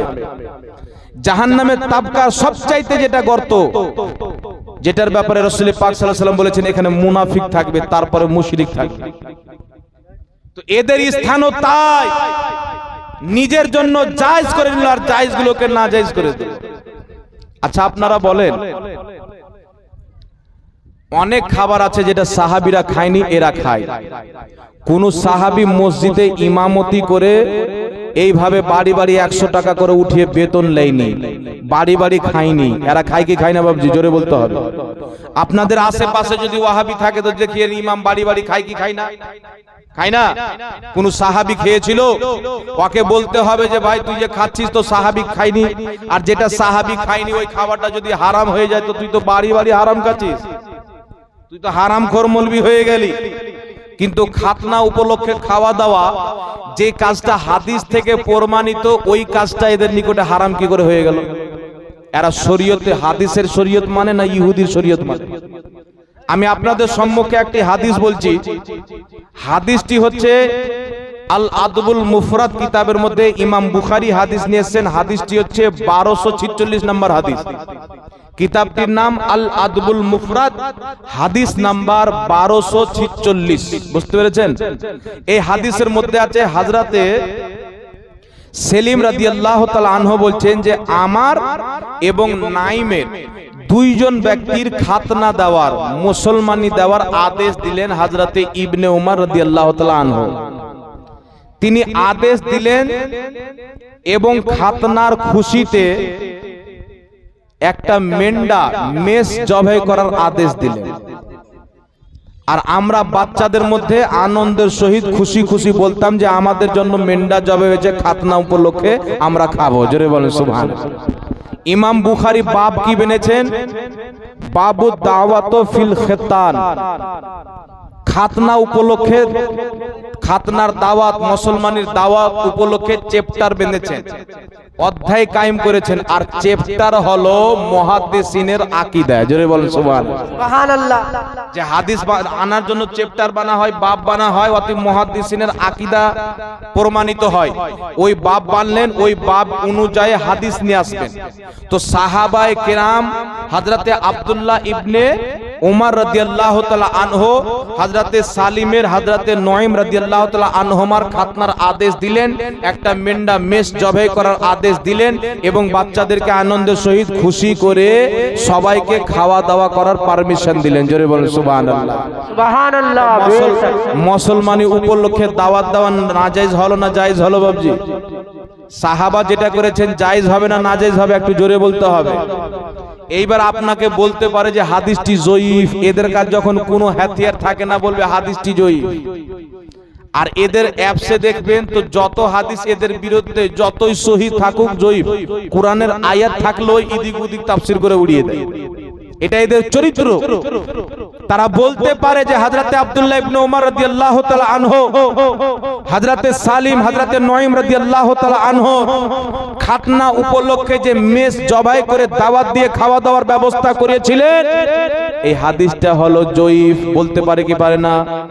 কিন্তু জয়ীফ হাদিস মান্য করা যাবে কিনা দেখেন। যে একজন ইমাম যাকে আমরাও মানি, আহলে হাদিস নামের খবিসরাও মানে, যিনাকে সবাই মানে, ইমাম নববী রাহমাতুল্লাহ আলাইহি, তিনি স্পষ্ট বলেন যে উলামায়ে কেরাম এই বিষয়ে সবাই ঐক্যমত পোষণ করেছেন যে দুর্বল হাদিস, জয়ীফ হাদিস ফাজাইলে আমালে গ্রহণযোগ্য।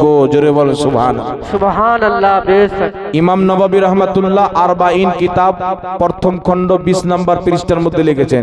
ইমাম ইবনে দাকিকুল ঈদ শারহে আরবাঈনুল নববিয়ার মধ্যে এই হাদিসটিকে এই কথাটি লিখেছেন যে জয়ীফ হাদিস ফাজাইলে আমালে গ্রহণযোগ্য। একজন হলো আল্লামা তিব্বী রাহমাতুল্লাহ আলাইহি। ইমাম তিব্বী মিশকাত শরীফের সারার মধ্যে লিখেছেন প্রত্যেক মুহাদ্দিসিন ঐক্যমত যে ফাজাইলে আমলের ক্ষেত্রে জয়ীফ হাদিসে আমল করা বৈধ এবং জায়েজ। জোরে বলেন সুবহানাল্লাহ। আরেকটি দলিল নিলেন হযরতে আল্লামা ইমাম সানআনী রাহমাতুল্লাহ আলাইহি নিজের কিতাব তানবীর শারহে জামেউস সাগীরের প্রথম খণ্ড 128 নম্বর পৃষ্ঠার মধ্যে স্পষ্ট ভাষায় লিখেছেন যে সমস্ত মুহাদ্দিসিন মুফাসসিরিন ঐক্যমত যে জয়ীফ হাদিসের উপরে আমল করা বৈধ, জায়েজ এবং মুস্তাহাব, নেকির কাজ, সওয়াবের কাজ। একটু জোরে বলেন সুবহানাল্লাহ। সুবহানাল্লাহ। আহলে হাদিসদের বাপ যারা বলে না যে খাতনার খাবার, মুসলমানের দাওয়াত এগুলো হারাম, ওদেরই বাপ। মুবারকপুরি তোহফাতুল আহওয়াজি তিরমিজি শরীফের সারার মধ্যে স্পষ্ট লিখেছে জয়ীফ হাদিসের উপরে ফাজাইলে আমলের ক্ষেত্রে আমল করা জায়েজ এবং বৈধ। একটু জোরে বলেন সুবহানাল্লাহ। সুবহানাল্লাহ, বেশক। প্রত্যেক মুহাদ্দিসিন ঐক্যমত, এটাই ইবনে হাজার আসকালানির আকীদা, এটাই আল্লামা বদরুদ্দিন আইনির আকীদা, এটাই ইমাম মুল্লা আলী কারি মিশকাতে সারা মিরকাতের মধ্যে লিখেছেন, এটাই ইমাম জালালউদ্দিন সুয়ুতী খাসাইসুল কুবরা আল হাবিলিল ফাতাওয়ার মধ্যে লিখেছেন। সমস্ত মুহাদ্দিসিন ঐক্যমত যে জয়ীফ হাদিসের উপরে আমল করা জায়েজ এবং মুস্তাহাব এবং সুন্নাত প্রমাণিত হয়। বলেন সুবহানাল্লাহ। সুবহানাল্লাহ, বেশক। যেমন উযু করার সময় ঘাড় মাসা করা, এটা জয়ীফ হাদিস থেকে প্রমাণিত। এটাকে ইমাম নববী রাহমাতুল্লাহ আলাইহি বলেছেন এটা মুস্তাহাব অথবা সুন্নাত। ইমাম মুল্লা আলী কারি বলেছেন এটা মুস্তাহাব অথবা সুন্নাত। তো ইমামদের ফতোয়া অনুযায়ী, মুহাদ্দিসিনদের ফতোয়া অনুযায়ী জয়ীফ হাদিসে আমল করা সওয়াব, মুস্তাহাব হয় এবং সুন্নাত হয়। তো খাতনা উপলক্ষে মুসলমানের দাওয়াত দিয়ে খাওয়া দাওয়ার ব্যবস্থা করা সুন্নাতে সাহাবা, মুস্তাহাব কাজ একে যে নাজায়েজ বলবে ওর আসলই নাজায়েজ। বুঝতে পারলেন কথা? ও মোল্লা মাদ্রাসায় পড়েনি, ও বকরির গহিল ঘরে পড়েছে। মাদ্রাসায় যদি পড়তো তো মশলা ও জানতো, ওর মশলা জানা নাই। আর একটি হাদিস আপনাদের সম্মুখে পড়ি, হাদিসটি বুখারী শরীফ প্রথম খণ্ড পৃষ্ঠা নাম্বার 6 হাদিস নাম্বার 12 প্রথম অধ্যায় কিতাবুল ঈমান। ইমানের অধ্যায়ের মধ্যে ইমাম বুখারী হাদিস নিয়ে এসেছেন। মাশাআল্লাহ। হাদিসটি কি একজন সাহাবী বলছেন, হুজুর আইয়ুল ইসলামে খয়রান, ইসলামের উত্তম আমল কি? নবী পাক সাল্লাল্লাহু তাআলা আলাইহি ওয়া আলিহি ওয়াসাল্লাম বলছেন তুতঈমুত তাআম ওয়া তাকরাউস সালাম, ইসলামের উত্তম আমল হলো মানুষকে খাওয়া দাওয়া করা এবং মানুষকে সালাম করা। একটু জোরে বলেন তো সুবহানাল্লাহ। সুবহানাল্লাহ। নবী পাকের হাদিস শুনলেন বুখারী শরীফ থেকে, সুবহানাল্লাহ বলতে ইচ্ছা করে না? একটু জোরে বলেন সুবহানাল্লাহ। সুবহানাল্লাহ, বেশক। নবী পাক বলছেন মানুষ, ইসলামের উত্তম আমল হলো মানুষকে খাওয়া দাওয়া করা, মানুষকে সালাম করা। তো মুসলমানকে কেন্দ্র করে, খাতনাকে কেন্দ্র করে কোনো মুসলমান যদি মুসলমানকে খাওয়া দাওয়া করায় তো উত্তম আমলই করলো। এটা নাজায়েজ কি করে হলো? ওই মৌলবি না জাহিল আবু জাহিল, ওর জ্ঞান আছে? নবী পাক বলেছেন মানুষকে খাওয়া দাওয়া করানো উত্তম কাজ, ইসলামের উত্তম কাজ। রাসূল পাক বলেন যেখানে কৃপণতা থাকবে, যেখানে ঈমান থাকে, মুমিন কোনোদিন কৃপণ থাকে না। মুমিন কোনোদিন কৃপণ থাকে না, মুমিন সাখী হয়।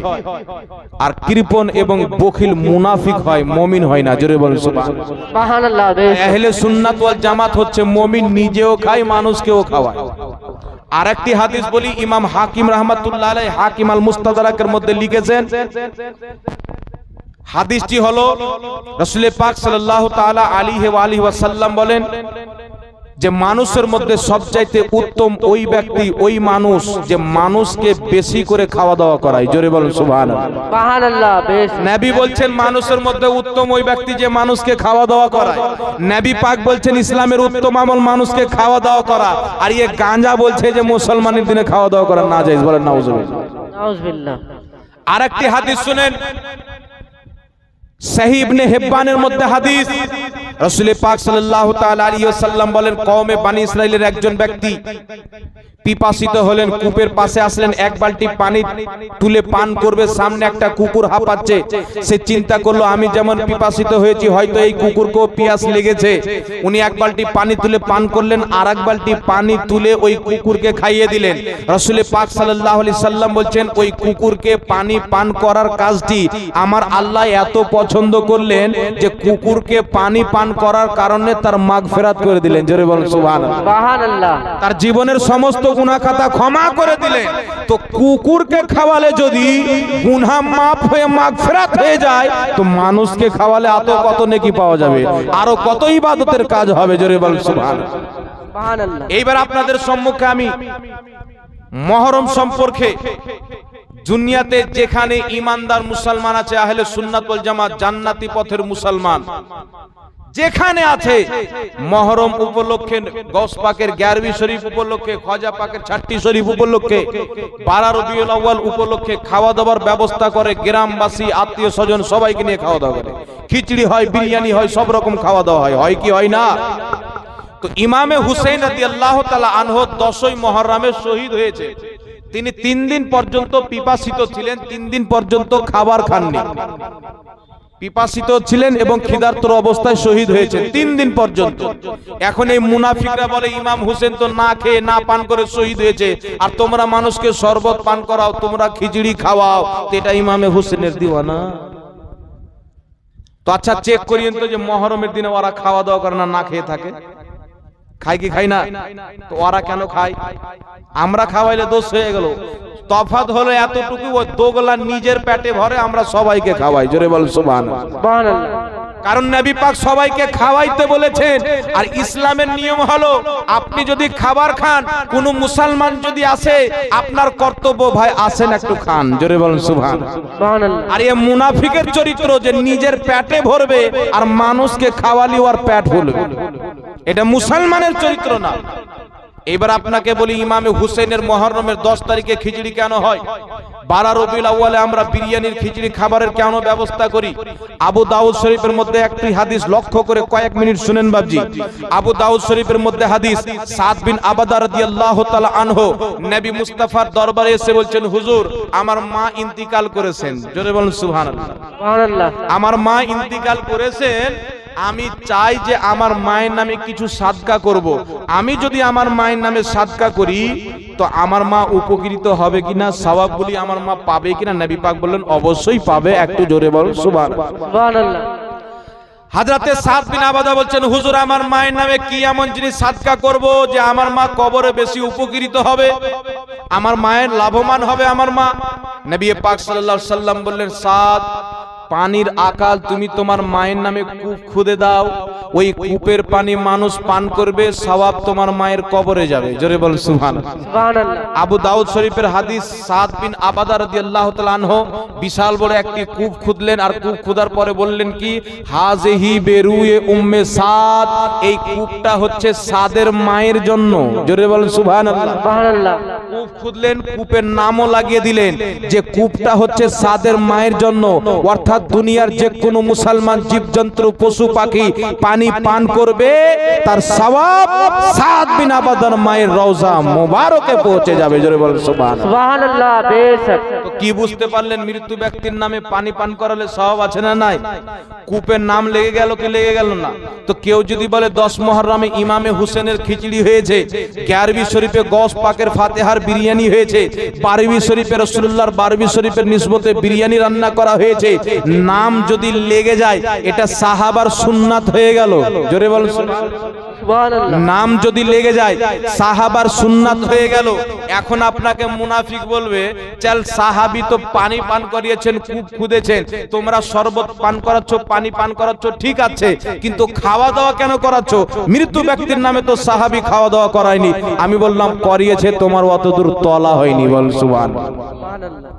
সাহাবী খাইয়েছেন। আমি কিতাবের নাম বলছি, ইমাম জালালউদ্দিন সুয়ুতি, যাকে আহলে হাদিস আহলে খবিসও মানে, যাকে দেওবন্দি তবলিগীও মানে, যাকে আহলে সুন্নাত বেরেলভিরাও মানে। একটু জোরে বলেন সুবহানাল্লাহ। সুবহানাল্লাহ। ইমাম জালালউদ্দিন সুয়ুতি নিজের যুগের মুজাদ্দিদ, 500 চাইতে বেশি কিতাবের লেখক, 1.5 থেকে 2 লক্ষ হাদিসের হাফিজ ইমাম জালালউদ্দিন সুয়ুতি রাহমাতুল্লাহ আলাইহি, জিনার লেখা তাফসীরের কিতাব তাফসীরে জালালাইন এই পৃথিবীর সমস্ত মাদ্রাসার মধ্যে প্রায় পড়াশোনা করা হয়, যেই কিতাবটিকে সবাই পড়ায়। ইমাম জালালউদ্দিন সুয়ুতি নিজের কিতাব আল হাবিলিল ফাতাওয়ার মধ্যে প্রথম খণ্ড 122 পৃষ্ঠার মধ্যে লিখেছেন, এবং হযরতে ইমাম ইবনে রজব হাম্বলী রাহমাতুল্লাহ আলাইহি নিজের কিতাব আহওয়ালুল কুবুরের মধ্যে হাদিসটিকে এনেছেন। 950 বছর পূর্বের লেখা কিতাব হুলিয়াতুল আউলিয়ার মধ্যে ইমাম আসবাহানী রাহমাতুল্লাহ আলাইহি হাদিসটি নিয়ে এসেছেন। আগে হাদিসটি শুনেলেন। হাদিসের বর্ণনাকারী হচ্ছেন হযরতে তাউস রাদিয়াল্লাহু তাআলা আনহু, বিখ্যাত তাবেঈ। তিনি বলেন যে যখন কোনো ব্যক্তি সাহাবায়ে কেরামের যুগে এবং তাবেঈনের যুগে মারা যেত, ওই ব্যক্তির নামে সাহাবায়ে কেরাম এবং তাবেঈন 7 দিন পর্যন্ত মানুষকে খাওয়া দাওয়া করাতো। জোরে বলেন সুবহানাল্লাহ। সুবহানাল্লাহ। বেশক। সাহাবায়ে কেরামের জামানায় ইন্নাল মাউতা ইয়াফতানুনা ফি কুবুরিহিম সাবআ, তিনি বলছেন মৃত্যু ব্যক্তিকে যখন কবরে রাখা হয় তো 7 দিন পর্যন্ত সে কঠিন অবস্থায় থাকে, 7 দিন পর্যন্ত খুব মুসিবতে থাকে। তো তিনি বলছেন ফলে আল্লাহর নবীর সাহাবীগণ এবং তিনাদের পরে তাবেঈনগণ মৃত্যু ব্যক্তির নামে তিনাদের জামানায় কোন যখন সাহাবী মারা যেতেন, মুসলমান মারা যেতেন, তো সাহাবায়ে কেরাম তাবেঈনগণ ওই মুসলমান ব্যক্তির নামে 7 দিন পর্যন্ত খাবার খাওয়াতেন। একটু জোরে বলতে হবে সুবহানাল্লাহ। সুবহানাল্লাহ। ইমাম জালালউদ্দিন সুয়ুতী আল হাওয়ালিল ফাতাওয়া প্রথম খণ্ড 122 নম্বর পৃষ্ঠার মধ্যে বলছেন ওয়াহুয়া হাদিসুন মুরসাল, এই হাদিসটি হচ্ছে মুরসাল হাদিস এবং সহিহ হাদিস। জোরে বলেন সুবহানাল্লাহ। সুবহানাল্লাহ। তো সহিহ মুরসাল হাদিস থেকে প্রমাণিত যে মৃত্যু ব্যক্তির নামে সাহাবায়ে কেরাম 7 দিন পর্যন্ত খাওয়া দাওয়া করাতেন। এখন আপনাকে বলবে যে ইমামে হুসেন তো জান্নাতি যুবকদের সর্দার, উনি তো জান্নাতি, কোনো ডাউট নাই, তো জান্নাতি ব্যক্তির নামে খাওয়া দাওয়া করিয়ে কি লাভ? বলতে পারে কি পারে না বাবজি? একটু জোরে বলতে হবে। বলবে কি বলবে না? সব রকম প্রশ্ন করবে আপনাকে, শয়তান ছাড়বে না। ভোরের বেলা যখন বিছানায় দেখবেন আজান হলো, চোখ করলো, শয়তান বলছে উযু করতে এখনো জমাতে আধ ঘন্টা বাকি আছে, 15 মিনিট আর ঘুমিয়ে এলে। এরকম হয় কি হয় না বাবজি? 15 মিনিট যখন হয়ে গেল, ঘড়ি দেখছি 15 মিনিট বাকি আছে, শয়তান বলছে বোকা, 5 মিনিট আগে উঠবি, 2 মিনিটে উযু করবি, আর 1 মিনিটে সুন্নাত পড়ে নিবি, 2 মিনিট তো তোর আরো বেঁচে যাবে। তো আরেকবার চোখে উঠছি করতে করতে দেখা গেল ঘুম চলে আসলো, সকালে উঠছি তো 8:30 বেজে গেছে। হয় কি হয় না? তো প্রত্যেক রকম পাইতারা দিয়ে আপনাকে পথভ্রষ্ট করবে। নবী পাক সাল্লাল্লাহু আলাইহি ওয়াসাল্লামের সাহাবায়ে কেরাম মৃত্যু ব্যক্তির নামে খাওয়া দাওয়া করেছেন। এখন আপনাকে বলবে যে ইমামে হুসেন তো জান্নাতি যুবকদের সর্দার, ঠিক কিনা বাবজি? নবী পাক বলছেন তিরমিজি শরীফের হাদিস, আল হাসান ওয়াল হুসেন সাইয়্যিদা শাবাবি আহলি জান্নাহ, ইমামে হাসান ইমামে হুসেন জান্নাতি যুবকদের সর্দার। তো ইমামে হুসেন তো জান্নাতি, জান্নাতের নামে খাওয়া দাওয়া করার কি প্রয়োজন? এখন আপনাদেরকে আমি বলতে চাই যে সাদ বিন আবাদার মা জান্নাতি না জাহান্নামী? হল না বাবজি? জোরে বলতে হবে। সাদ বিন আবাদা রাদিয়াল্লাহু তাআলা আনহুর মা হচ্ছেন সাহাবিয়া। সাহাবী জান্নাতি না জাহান্নামী? আল্লাহ কুরআনে বলছেন প্রত্যেক সাহাবী জান্নাতি, ছেলে হোক বা মেয়ে হোক। তো সাদ বিন আবাদার মা জান্নাতি, আর জান্নাতি সাহাবিয়ার জন্য সাদ বিন আবাদা খুব খুদে ইসালে সওয়াব করছেন। নবী মুস্তাফা অনুমতি দিচ্ছেন। সাদ বিন আবাদা জানেন আমার মা সাহাবিয়া, নবী পাককে ঈমানের চোখে দেখেছেন, ঈমানের সহিত ইন্তিকাল করেছেন। জান্নাতি হওয়ার জন্য এতটুকু যথেষ্ট। নবীকে দেখে যে মর্যাদা পাওয়া যায়, সারা জীবন সাজদা করে পাওয়া যায় না, নামাজ পড়ে পাওয়া যায় না, রোজা রেখে পাওয়া যায় না। তো আমার মা যে জান্নাতি, নবীকে দেখাতেই যথেষ্ট। তো তিনার মায়ের নামে কেন কূপ খুঁজছেন, কেন পানি পান করাচ্ছেন, কেন ইসালে সওয়াব করছেন, সাহাবায়ে কেরাম কেন খাওয়া দাওয়া করাচ্ছেন? তিনারা এটা বিশ্ববাসীকে বুঝিয়ে দিচ্ছেন যেন কিয়ামত পর্যন্ত মুসলমান যখন ইন্তিকাল করবে, তার আত্মীয় স্বজন তার নামে মানুষকে খাওয়া দাওয়া করায়, মানুষকে পানি পান করায়, আর তার সওয়াব তার পিতামাতার কবরে যায়। জয় বল সুবহানাল্লাহ। সুবহানাল্লাহ। যেন মুসলমানের জন্য কিয়ামত পর্যন্ত এটা জায়েজ হয়ে যায়, তাই তিনি খাওয়া দাওয়া করালেন। এখন বলেন বাবজি, সাহাবায়ে কেরাম মৃত্যু ব্যক্তির নামে খাওয়া দাওয়া করিয়েছেন, পানি পান করিয়েছেন। রাসূল পাক বলছেন ইসলামের উত্তম আমল হলো মানুষকে খাওয়া দাওয়া করা। মানুষের মধ্যে সর্বশ্রেষ্ঠ ওই ব্যক্তি যে মানুষকে বেশি করে খাওয়ায়। কুকুরকে পানি পান করার কারণে মাগফিরাত হয়ে গেল, জান্নাতি হয়ে গেল। তো রাসূল পাক বলেছেন মানুষকে খাওয়া দাওয়া করা উত্তম কাজ, এবং যারা যে ওই ব্যক্তি সর্বশ্রেষ্ঠ যে মানুষকে বেশি করে খাওয়া দাওয়া করায়, তার কারণে বুজুর্গানে দিন, সাহাবায়ে কেরাম, তাবেঈন, আহলে বাইতে মুস্তাফা খাওয়া দাওয়ার সিস্টেম করেছেন। আর আমাদের উলামায়ে আহলে সুন্নাত বলেছেন যখন মুহররম আসবে ইমামে হুসেনের নামের বাহানায় খাওয়াও, যখন 12 রবিউল আউয়াল আসবে নবীর মিলাদের বাহানায় খাওয়াও, যখন মানুষ মারা যাবে তার ইসালে সওয়াবের বাহানায় খাওয়াও, যেন তুমি খাওয়া দাওয়া করিয়ে আল্লাহ নবীর নিকটে যেন গ্রহণযোগ্য হয়ে যাও। জোরে বল সুবহানাল্লাহ। সুবহানাল্লাহ। বেশ, তোমার মর্যাদা যেন বেড়ে যায়। আর সুন্নিরা খেতে আছে, খাওয়াইতে আছে, আর এদের পেট ফুলতে আছে। এটা কেন করছো? এটা কেন করছো? তোর বাপের পয়সায় খাওয়াই নাকি রে? আমাদের বাপের টাকা আমরা ইনকাম করি, ইমামে হুসেইনকে আমরা মহব্বত করি, আর বিশ্ববাসী সাক্ষী আছে ইহুদি খ্রিস্টান পর্যন্ত তারা যখন বিশ্বতে ঘুরবে মুহররমের 10 তারিখে দেখবে সুন্নিদের এলাকায় হুসেনের নামের জালসা আর ওয়াহাবিদের এলাকায় ঠান্ডা পড়ে আছে, তারা বুঝে নিবে হুসেইনিকে আর ইয়াজিদিকে। জোরে বল সুবহানাল্লাহ। সুবহানাল্লাহ। আর এটা বুঝতে জাতির আর দেরি নাই। এরা বলছে যে ইমামে হুসেন যে কারবালাতে শহীদ হয়েছে, তো ইমামে হুসেনের যে দোষ নাই এটা বলা যায় না। মানে জাতিকে এটা আকীদা দিচ্ছে যে ইমামে হুসেন ভুল করেছেন, তাই ইয়াজিদের হুকুমে তাকে শহীদ করা হয়েছে। বলেন নাউজুবিল্লাহ। বলেন ওর খামিরে দোষ আছে কি নাই, ওর আসলে দোষ আছে কি নাই। একটি কথা মনে রাখবেন, কোন ব্যক্তি যদি আবু জেহেলের গুণগান করে তো ও কোনোদিন নবীর গোলাম হতে পারে না। কোন ব্যক্তি যদি কুফারে মক্কার গুণগান করে কোনদিন সাহাবীওয়ালা হতে পারে না। যে সাহাবীকে মানবে মক্কার কাফেরদের বুরাই করবে, তাদের প্রতি লানাত প্রদান করবে। যে নবীকে মানবে আবু জেহেলের প্রতি লানাত পাঠাবে, উতবা সাইবার প্রতি লানাত পাঠাবে, আবু লাহাবের প্রতি লানাত পাঠাবে। সেই রকমই যে ইমামে হুসেইনকে মানবে সে কোনোদিন ইয়াজিদকে ভালো বলবে না, আর যে ইয়াজিদকে ভালো বলবে সে কোনোদিন হুসেইনি হতে পারে না। আর যেই ব্যক্তি ইয়াজিদকে ভালো বললো কাল কিয়ামতের ময়দানে আল্লাহ তাবারক ওয়া তাআলা তাকে দেখিয়ে দিবে সুন্নি মুসলমান কিয়ামতের ময়দানে হুসেইনের সঙ্গে থাকবে, ওয়াহাবি ইয়াজিদের সঙ্গে থাকবে। বল সুবহানাল্লাহ। সুবহানাল্লাহ। বেশ ইয়াজিদ যেই দিকে ওয়াহাবি সেই দিকে, আর হুসেইন যেই দিকে সুন্নি সেই দিকে। হুসেইন কোন দিকে? জান্নাতি যুবকদের সরদার হয়ে জান্নাতের সিংহাসনে বসে থাকবেন। আল্লাহ বলবে হুসেইন তোমার যত মান্যকারী আছে নিয়ে যাও। জোরে বল সুবহানাল্লাহ। সুবহানাল্লাহ। বেশ তার কারণে আমরা হুসেইনকে মানি যার জান্নাতের সার্টিফিকেট রাসূল দিয়েছে।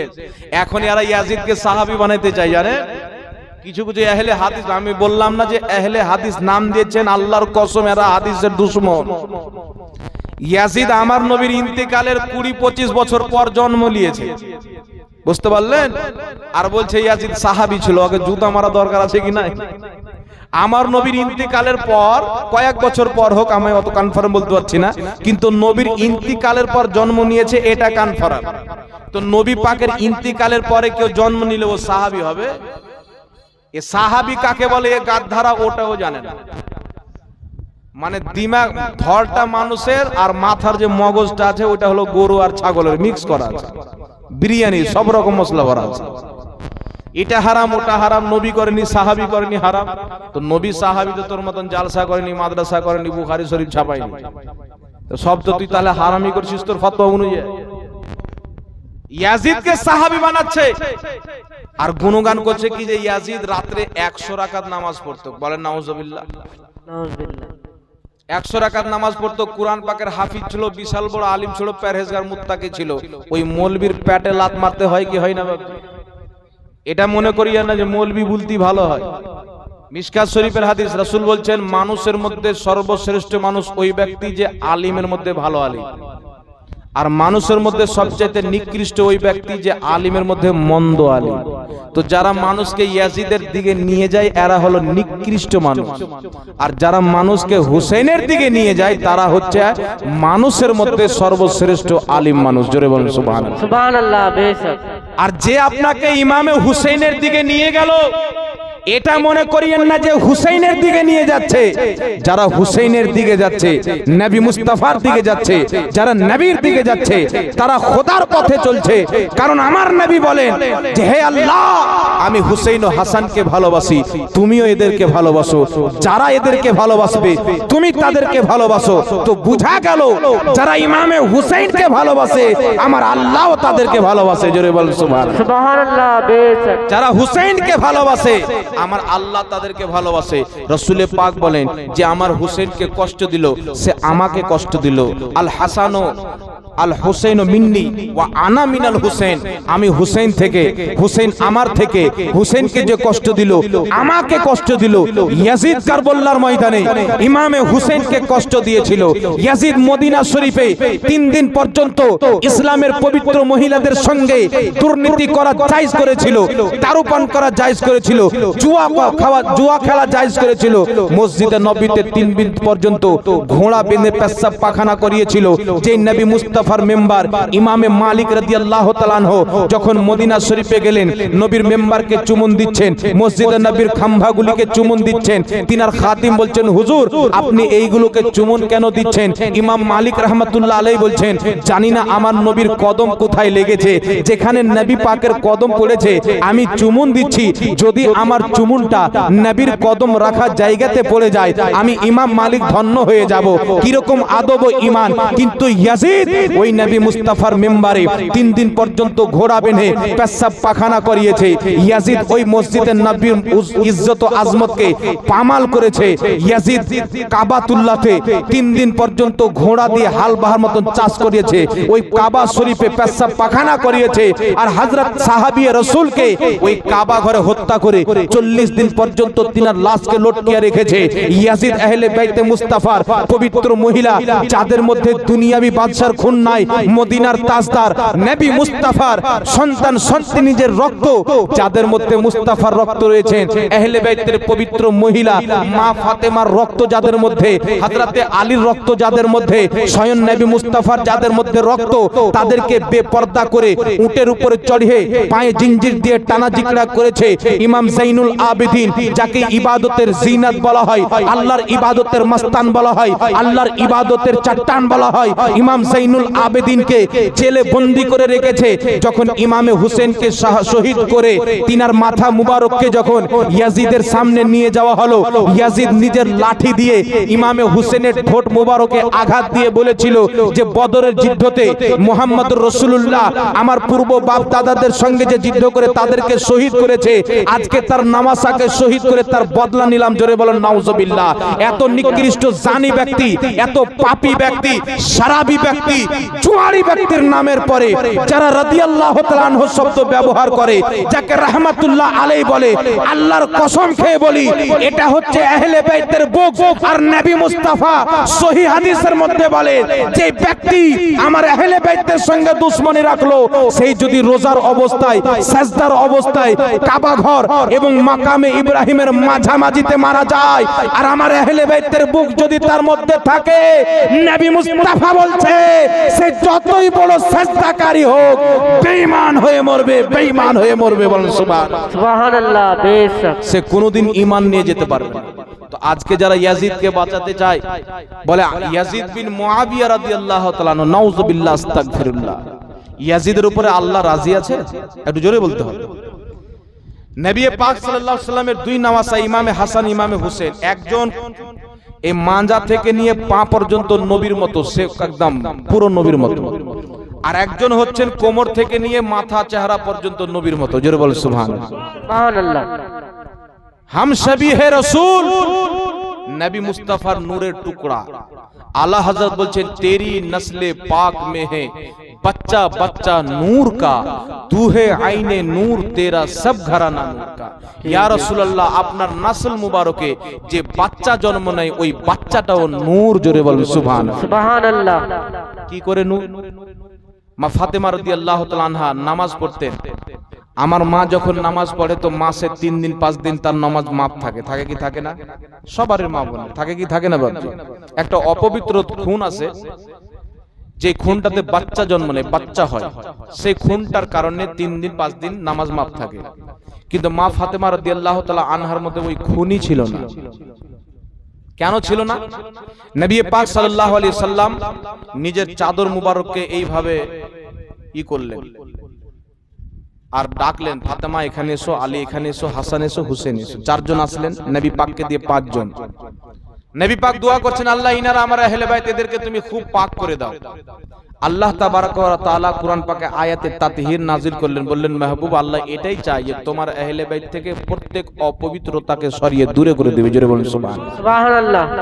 নবী পাকের দোয়া কবুল করে আল্লাহ তাবারাক ওয়া তাআলা এমন পাক করলেন যে মা ফাতেমার মধ্যে ওই রক্ত ছিল না যে রক্তের কারণে নামাজ মাফ হয়, বাচ্চা হয়।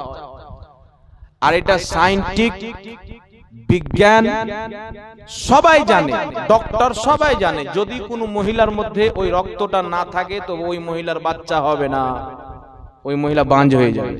ঠিক বলছি না ভুল বলছি বাবু? যে কোনো ডক্টরকে জিজ্ঞাসা করেন, বিজ্ঞানকে জিজ্ঞাসা করেন, একই কথা বলবে। কিন্তু মা ফাতেমার তারিখের কিতাবে বিস্তারিত আলোচনা করা হয়েছে। মা ফাতেমার নামাজ পড়তেন 1 মাসে 30 দিন, 2 মাসে 60 দিন, 3 মাসে 90 দিন, 4 মাসে 120 দিন, বছরে আপনার যত দিন হয় তত দিন। কোন দিনে এক ওয়াক্ত নামাজ তিনার কাজাই হতো না, মাফ হতো না, কমপ্লিট নামাজ পড়তেন। কেন? আল্লাহ তাবারাক ওয়া তাআলা মা ফাতেমাকে নূর বানিয়েছিলেন। জোরে বলুন সুবহানাল্লাহ। সুবহানাল্লাহ। বেশ মা ফাতেমাও নূর। এইবার আপনার ব্রেনে প্রশ্ন ঘুরবে, একটি প্রশ্ন তৈরি হচ্ছে ব্রেনের মধ্যে, একটা সওয়াল আসছে, প্রশ্ন আসছে যে যদি মা ফাতেমার ওই রক্ত না থাকে, তো রক্ত যদি না থাকে বাচ্চা জন্ম হবে না, তো ইমামে হাসান কিসে জন্ম হলো, ইমামে হুসেন কিসে জন্ম হলো? সবার ব্রেনে কিন্তু এই প্রশ্নটা ঘুরতেছে। তো আমাদের আলা হযরত ইমামে আহলে সুন্নাত ফাজিলে বেরেলভী রাদিয়াল্লাহু তাআলা আনহু বেরেলি শরীফের চাটাইতে বসে কলম তুলে এই মশলাটা হাল করে দিয়েছেন যে सुनो तेरी नस्ल पाक में है बच्चा बच्चा नूर का, तू है आईने नूर तेरा, सब घराना नूर का, नबी হচ্ছে নূরে আইন। নবী পাকের বাড়িতে যে বাচ্চা জন্ম নেয় ওই বাচ্চাও হচ্ছে নূর। জোরে বলেন সুবহানাল্লাহ। সুবহানাল্লাহ। বেশ তাই মা ফাতেমার রক্ত ছিল না তো এটা মনে করিও না যে হাসান হোসেন কেন জন্ম নিলেন, কিভাবে? হাসান হুসেনে হচ্ছে নূরে, নবী মুস্তাফার নূরের টুকরা, ফাতেমাও হচ্ছে নূর। তাই তো ইমাম ইবনে আসাকির রাহমাতুল্লাহ আলাইহি বিভিন্ন হাদিসের কিতাবে হাদিস এসেছেন, সবাই মানে হাদিস যে আল্লাহ পাকের পক্ষ থেকে হযরতে উসমান রাদিয়াল্লাহু তাআলা আনহুকে একটি লাকাব দেওয়া হয়েছিল। কি লাকাব? যুন্নুরাইন। কে লাকাব? যুন্নুরাইন। কেন? নবী পাকের 2 জন মেয়েকে একের পর এক বিবাহ করেছিলেন। এক মেয়ে ইন্তিকাল করলেন, আর এক মেয়েকে, 2 মেয়েকে বিবাহ করেছিলেন। তাই বললেন যুন্নুরাইন, 2 নূরের অধিকারী। একটু জোরে বলুন সুবহানাল্লাহ। তো এখান থেকে কি বুঝতে পারলেন? হযরতে উসমানে গানির সঙ্গে নবী পাকের যেই 2 মেয়ের বিবাহ হয়েছিল ওই 2 মেয়েও ছিল নূর। তাই উসমান গানিকে বলা হলো যুন্নুরাইন, 2 নূরের অধিকারী। জোরে বলুন সুবহানাল্লাহ। তো নবী পাক সাল্লাল্লাহু আলাইহি সাল্লামের ফ্যামিলি হচ্ছে নূরি ফ্যামিলি।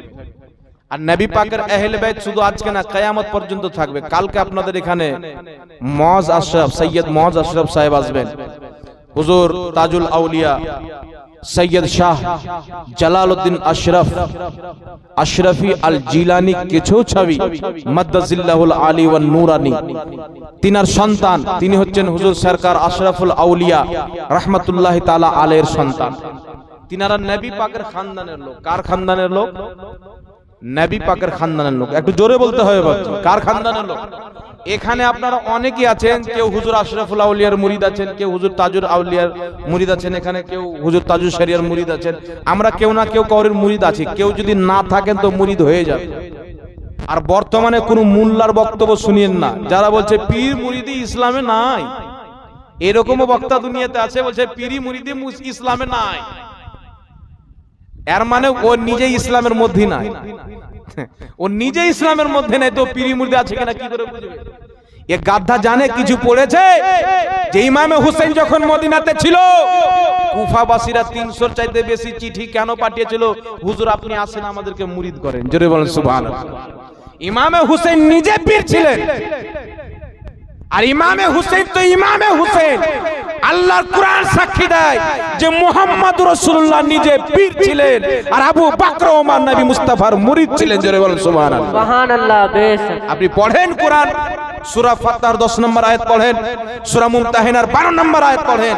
সাহাবায়ে কেরাম এবং সাহাবীগণের স্ত্রীগণ নবীর হাতে মুরিদ হতেন, বাইত হতেন। জোরে বলেন সুবহানাল্লাহ। সুবহানাল্লাহ। নবী পাকের পর আবু বকর সিদ্দিক বাইত করতেন, উমর ফারুক বাইত করতেন, উসমান গানি বাইত করতেন, হযরত আলী বাইত করতেন। তিনার পরে ইমামে হুসেন রাদিয়াল্লাহু তাআলা আনহু বাইত করতেন, ইমামে হাসান করতেন। এই বাইত নিয়ে তো ঝগড়া। ইয়াজিদ অফার দিয়েছিল, হুসেন তুমি আমার হাতে মুরিদ হয়ে যাও, বাইত হয়ে যাও, আমার বাইত গ্রহণ করে নাও, তাহলে কোনো সমস্যা থাকবে না, তোমার এখানে পানিও খুলে দেবো, যা খাদ্য লাগবে সব দেবো। বলেছিল কি বলেনি বাবজি? কুফাবাসীরা ওনার হাতে বাইত হওয়ার জন্য ডেকেছিল, ডেকে ডাকিনি? জগৎ বিখ্যাত তাফসিরে কিতাব তাফসিরে কবির 11তম খণ্ড 189 পৃষ্ঠার মধ্যে ইমাম ফখরুদ্দিন রাজি বলছেন, যে ওসিলা ব্যতীত আল্লাহকে পাওয়া যায় না, তাই নিজের জামানায় সমস্ত পীর যারা আসল পীর ক্ষীর নয় তাদের মহাব্বত অন্তরে রেখে কোনো একজন হক্কানি পীরের হাতে মুরিদ হতে হবে। জোরে বলেন সুবহানাল্লাহ। সুবহানাল্লাহ। তাফসিরে রুহুল বায়ানের মধ্যে ইমাম ইসমাইল হাক্কিও একই কথা বলেছেন।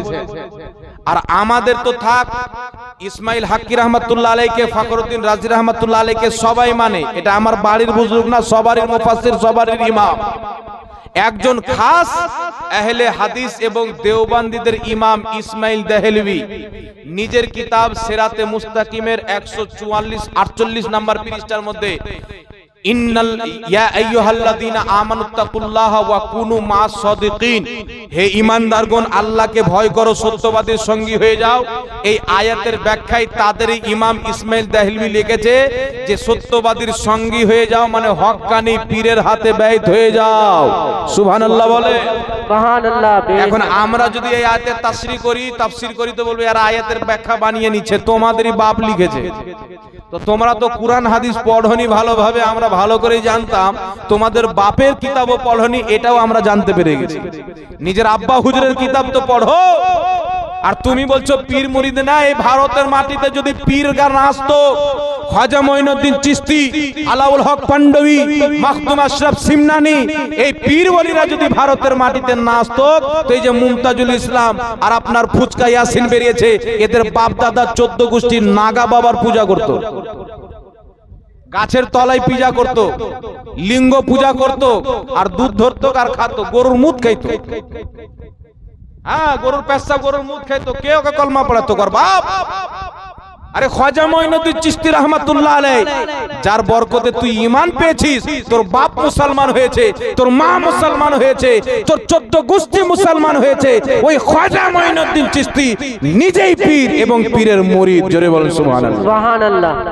উনার পীরের নাম কি? খাজা উসমান হারুনি রাদিয়াল্লাহু তাআলা আনহু, জান্নাতুল বাকিতে জিনার মাজার আছে। একটু জোরে বলতে হবে সুবহানাল্লাহ। সুবহানাল্লাহ।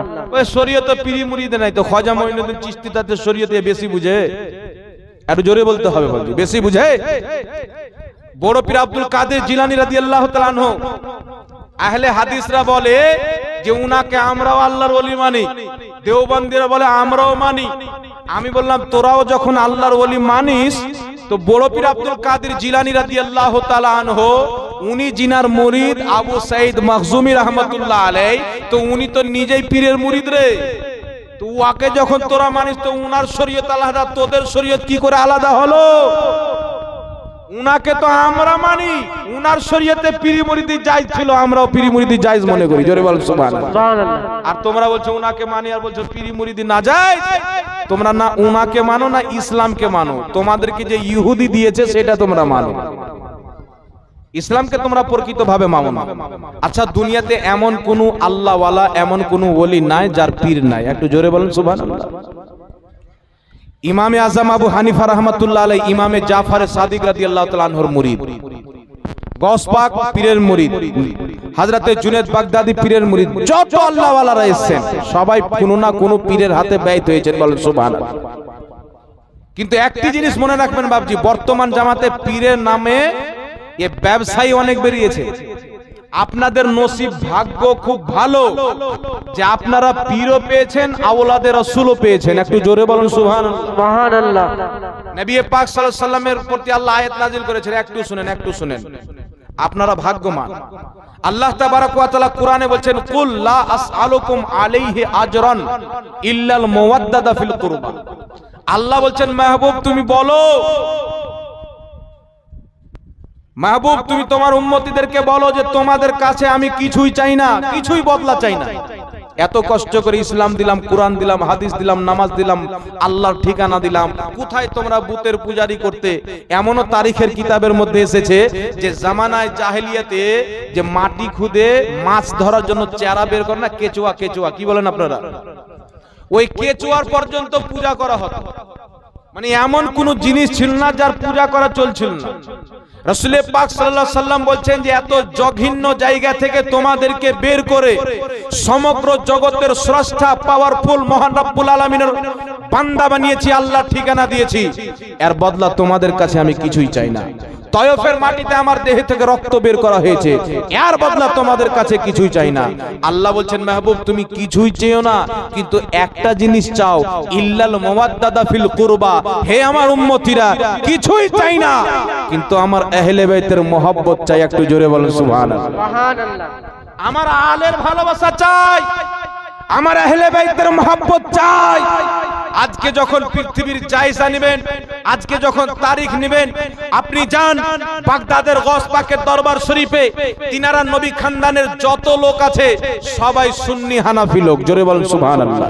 সবাই পীর মুরিদিতে বিশ্বাসিত লোক।